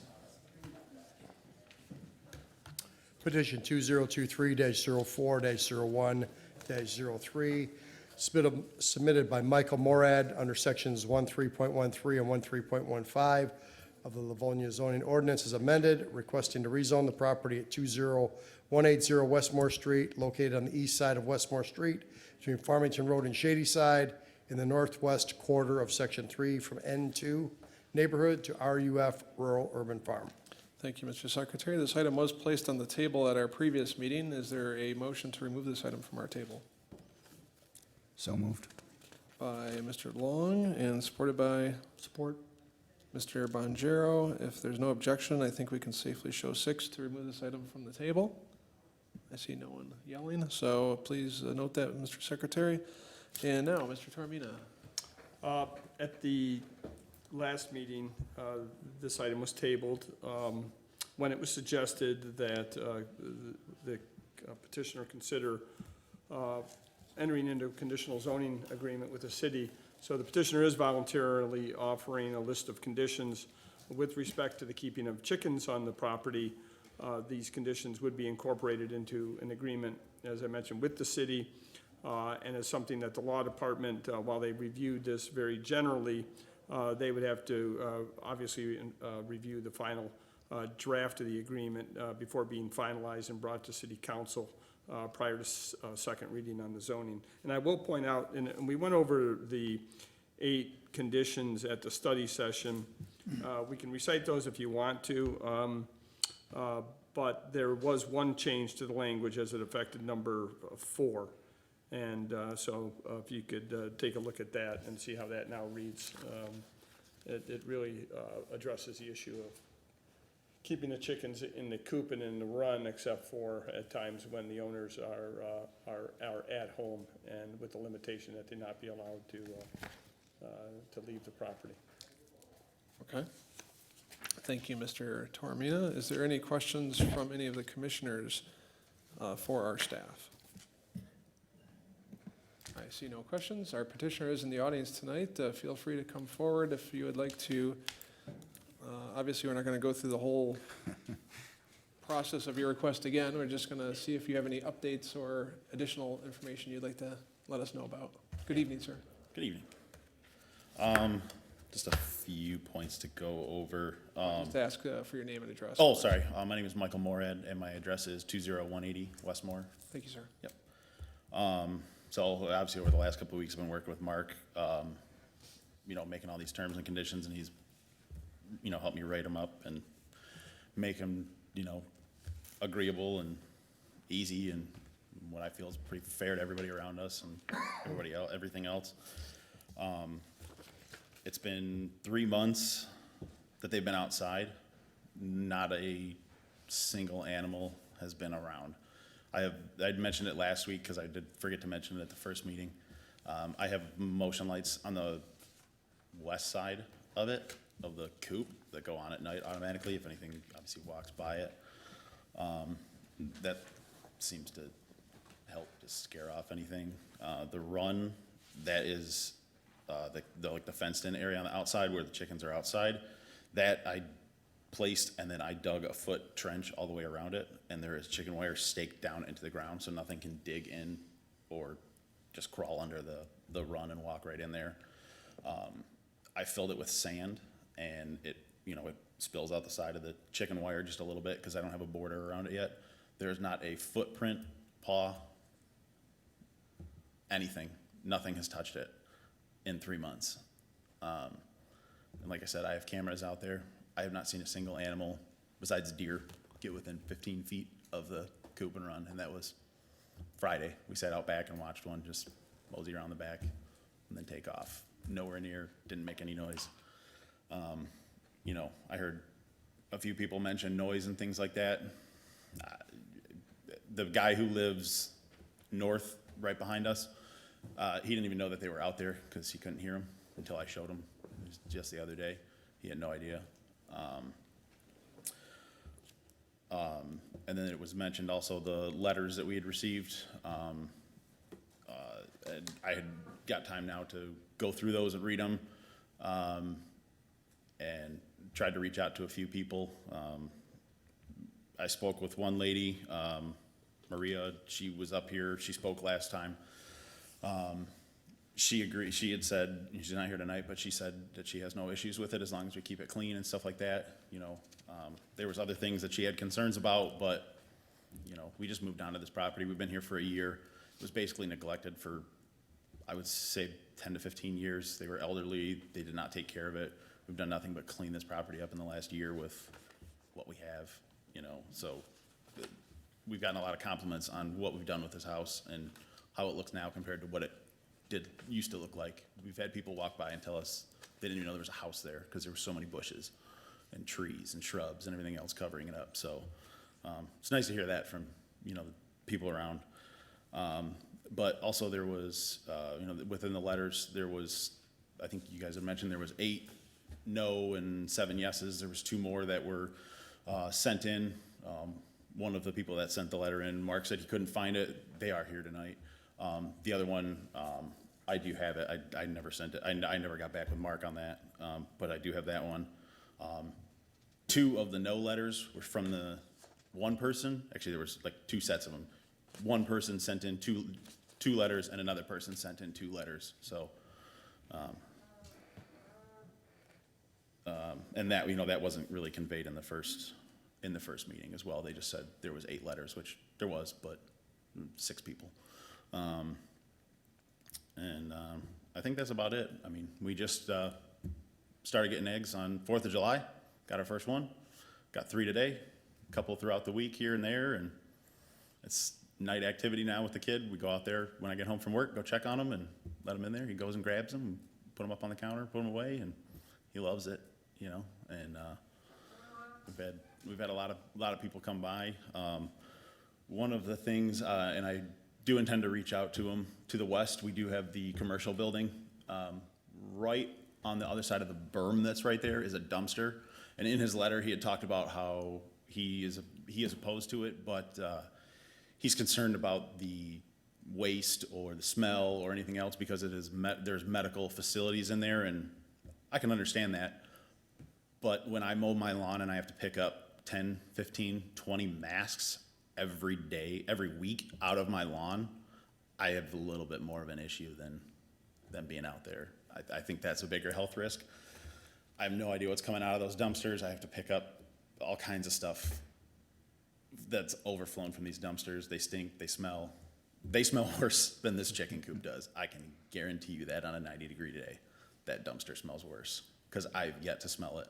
I've yet to have anybody smell anything that comes back there. They all tell me how clean it is, and Dave stopped by and looked at it, and I've opened it up for people. They've had no issues. So I just want to reiterate that point. But other than that, I got nothing else to say unless anybody else has any questions.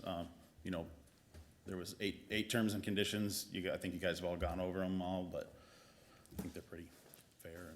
Yeah, without reading them all out, Yeah. just for the sake of any resident that's following this information, you did submit a list of conditions, there were 8 of them, and basically limiting the number of chickens, limiting it to 2 chickens, no roosters, and that the property will be maintained and cleaned, and, you know, all those types of concerns that were, many of which were raised at a previous meeting. So you've been very cooperative in trying to address each of those concerns. We also, I didn't mention at the beginning, but we did receive, I think, 1 or 2 other emails just recently on this item. There was one, I think, just the other day from Kathy Wiltsey that came in. So we do have those pieces of information as well, so just wanted to throw that out there. Any questions from any of our commissioners for our petitioner?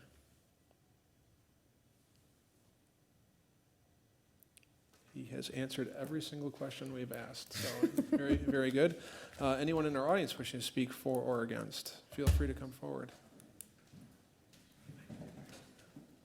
Again, we have already conducted a public hearing and listened to many issues, so try to keep it to new items if possible. Hello. Hello, good evening.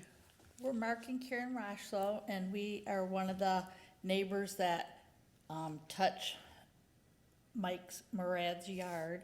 And our other neighbor, Henry Fan, and Dr. Kathy Morris, all 3 of our yards, we touch both of theirs and Mike's yard. We have not smelled anything or heard anything. And I have two little dogs, and they don't even bark at the chickens. I haven't heard them, I haven't seen them, so we have no problem with them having the chickens. And it's a very nice chicken coop, we've seen it. They keep it clean and nice, and I've talked to both of our other neighbors, and they have no problem with it either. And which address is yours? Pardon? The address for your house? Oh, 20245 Shadyside. yeah. Oh, okay, very good, yep. Got it, thank you. Well, thank you for your comments. Yep, thank you. I appreciate you coming forward. We have another resident who would like to speak.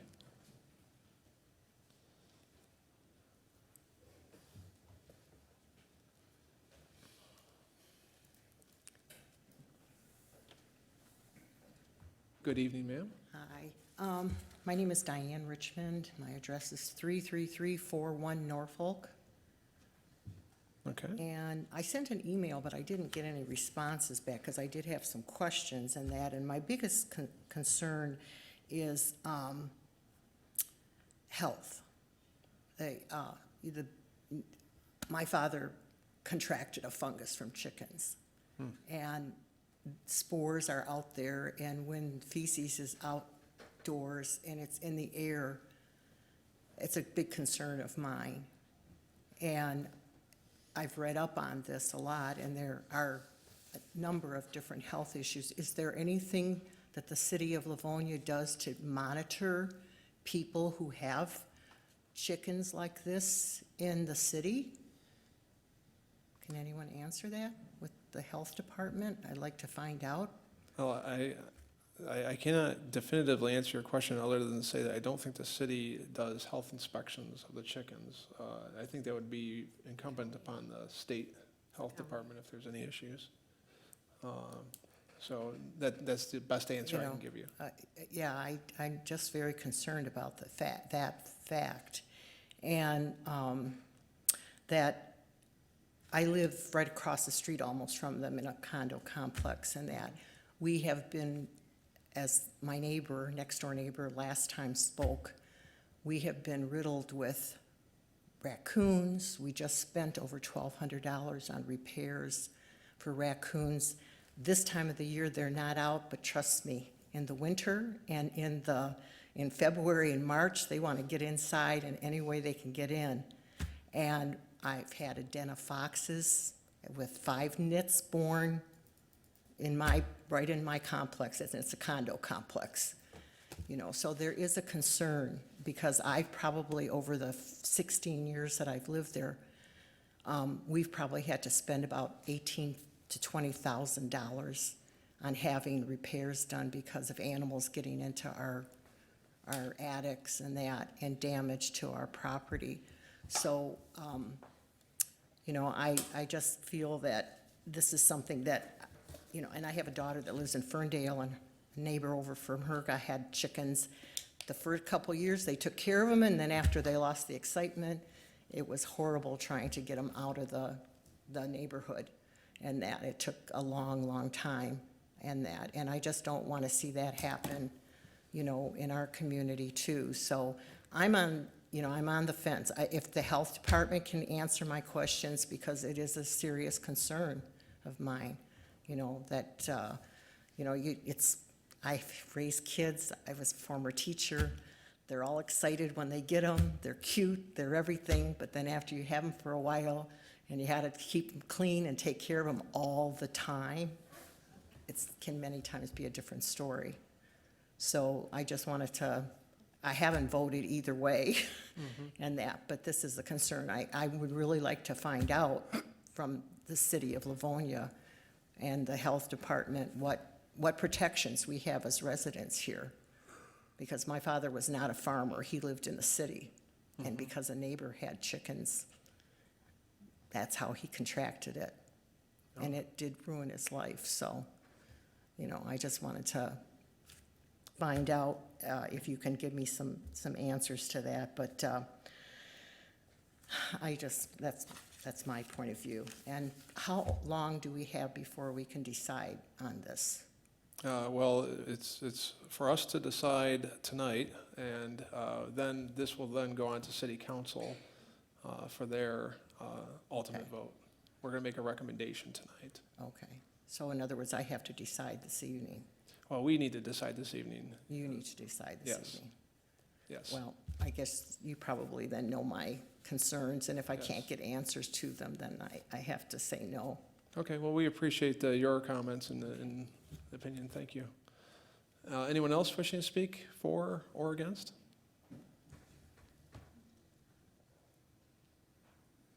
There's one gentleman coming forward.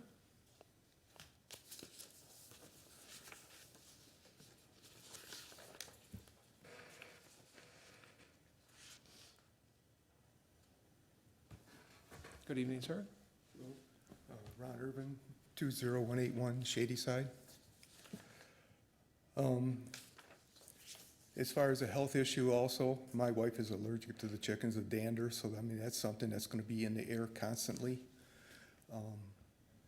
She can't be around dogs, she can't pet dogs and stuff like that, so, or any other animals, which we would like to have, but we, you know, due to her allergies, which she has a lot of. And so we'd like to enjoy our backyard also. But if this is a problem, we're not gonna be able to enjoy our yard. And as far as the stench and stuff like that, like I said, build it and they will come, so the rats haven't come yet, but they will be there. And I know we do have rats, but this is just another food source that's going to multiply them, and the raccoons also.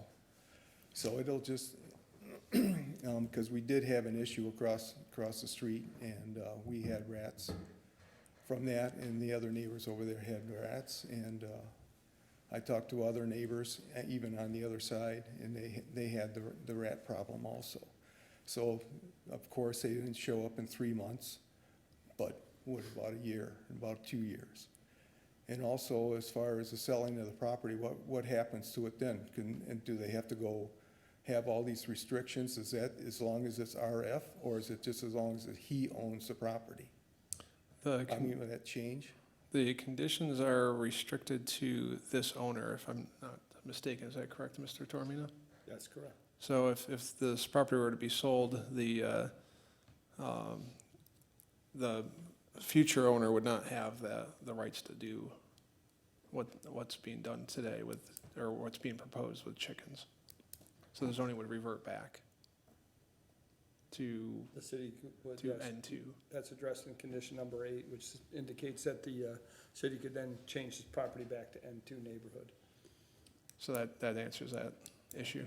Well, and also, in buying the property 30 years ago, if this was a thing that was in the future, right, which you can't, do see the future, but I would have had, this would have been a different view.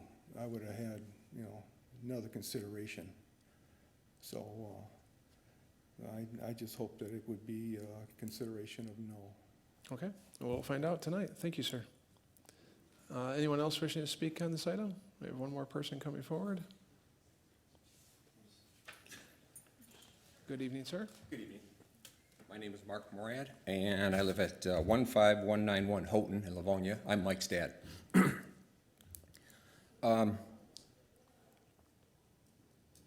First thing, thank you, everybody. I know this is the second meeting. I missed the first meeting, but I did get a chance to watch it on YouTube afterwards. I know Mike spoke earlier about voting, and it was, what, 8 to 7 or 7 to 8, whichever way it went. And one of the things I wanted to bring up tonight was, and of course I've been in contact with Michael and Megan and at their house and helping them and doing what they need to do, and they've been in this property for just about a year, I think, maybe a little longer. But anyway, what I wanted to bring up was, in a year's time, if you take, and being here all night long, listening to all these conversations about percentages in Costco and the big pavilion and all these different percentages people are throwing out. If you look at their almost an acre of property and where they moved into and what it looked like, and Michael was absolutely right. You couldn't see that house when they moved in. There was so much there. And that's not pointing fingers at anybody, because it was an elderly couple, and we don't know the whole history of why the house was like it was, but it ended up that way, unfortunately, and some of us have been through that. But the long and short of it is this. Michael and Megan moved into that house a year ago, and all of us started somewhere. We all started out with nothing. And now we got a young family here that, excuse me, has been in this house for a year, and they have jumped through hoops bigger than most of us have at work and at home together to get to this point. And I think what needs to happen here, and Michael has done a lot of the work on this, I think really what needs to be heard here is not the little tiny percentage of a chicken coop in their backyard that is actually, the shed is actually nicer than some of the sheds and garages in the neighborhood that he put up, and the coop. We helped him do it.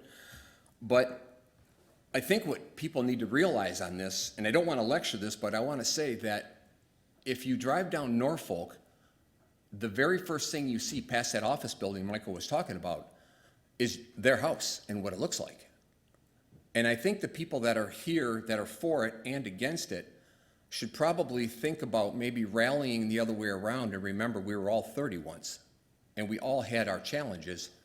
They got a 3-year-old and a baby that's due this month. And looking at that property, in less than a year, in a year's time, what they've done is pretty phenomenal. So my whole point is, maybe some of us folks could think about this and go, hey, why don't we see what this is all about, like the 50% of the people that went there and talked to them, as opposed to the 50% of the people that come up with the stories about the rats and raccoons and all the other stuff. I think is probably not necessary. If you look at what he did there, it's pretty spotless. It's pretty spot on. Michael opened the doors for me the other day on this coop, and I looked inside there and I'm going, this is a chicken coop? You can't smell anything. There's not a mess there. The eggs are coming, just like he said. But my whole point to this whole conversation was just for people to open their eyes and remember one thing. We all started out basically the same way. And what they've done here in a year's time is absolutely incredible. So I think there should be some leniency, and I'm really not focused on telling you guys all this. I don't need to do that. My focus is to spread this through the neighborhood they moved in and say, look, give these kids a chance. Give these guys a chance. Look at what they've done. Notice that before we decide that a couple of chickens in the backyard is going to ruin our life. It's not. It's not. It's going to change everything for a lot of people there. So I just hope that this, when this goes to the next step, to the council, that basically it just is a smooth transition for them and they can move on with what they're doing. Thank you. Well, thank you for your comments and also for being one of the 3 people that watch us on YouTube. We don't get a lot of viewers there, so that's good. Is there anyone else in the audience wishing to speak on this item? I think we've heard from just about everybody in the audience at this point. I don't see anyone else coming forward. I will go to my fellow commissioners and see if there's any other questions, comments, or if they would like to make a motion. Mr. Chairman, Mr. Ventura. I'll make an approving resolution. All right. Go for it. The request to rezone the property at 20180 Westmore Street from N2 to RUF is hereby approved, subject to city council approval for the following reasons. Number one, the petitioner has voluntarily offered a conditional zoning agreement pursuant to MCL 125.3405 of the Michigan Zoning Enabling Act 110 of 2006 as amended. That includes a statement of conditions for maintaining the chickens on the property. Number two, the RUF zoning is appropriate given the petitioner's unique circumstances. Number three, the proposed RUF zoning is compatible with the area's surrounding land uses. Number four, the proposed zoning change represents a reasonable and logical plan for the subject property that adheres to sound land use planning principles. And number five, the proposed zoning change would allow the use of the subject property in a manner consistent with its size and location. Is there support? Support. We have a motion to approve by Mr. Ventura, supported by Mr. Bonjero. Is there any discussion on the motion? If there's no discussion, please call the roll. Mr. Ventura. Aye. Mr. Bonjero. Aye. Ms. DeNaro. Aye. Mr. Long. No. Caremagna votes aye. Chairman Wilshaw. Votes aye, motion passes. We'll go to City Council with an approving recommendation. Good luck. Thank you for sticking through all this meeting tonight, too. I know it was hot up there.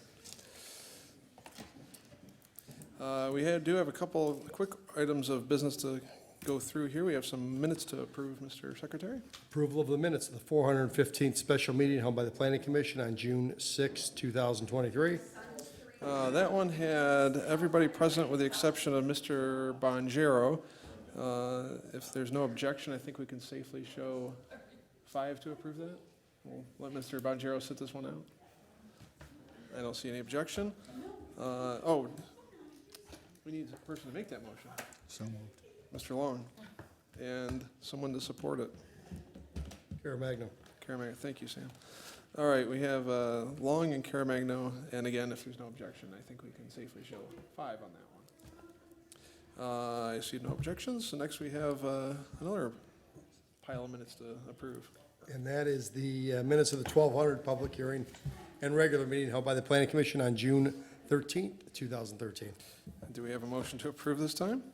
So moved. We have Wafa, DeNaro, and Support. Mr. Bonjero. And again, if all members were present at this meeting, if there's no objections, I think we can show 6 to approve that one. I see no objections, so that is approved. That takes us to the end of this meeting tonight. It's been a long one. Is there any other business to come before us? I don't see any other business. Is there a motion to adjourn? So moved. By Second. Mr. Ventura, and we'll give it to Ms. DeNaro on that one to adjourn. And again, if there's no objections, I think we can safely show 6 to adjourn the meeting. I'd like to thank Livonia Television staff for bringing this meeting to the community, and we will adjourn this meeting at 9:33 p.m. Good night, Livonia.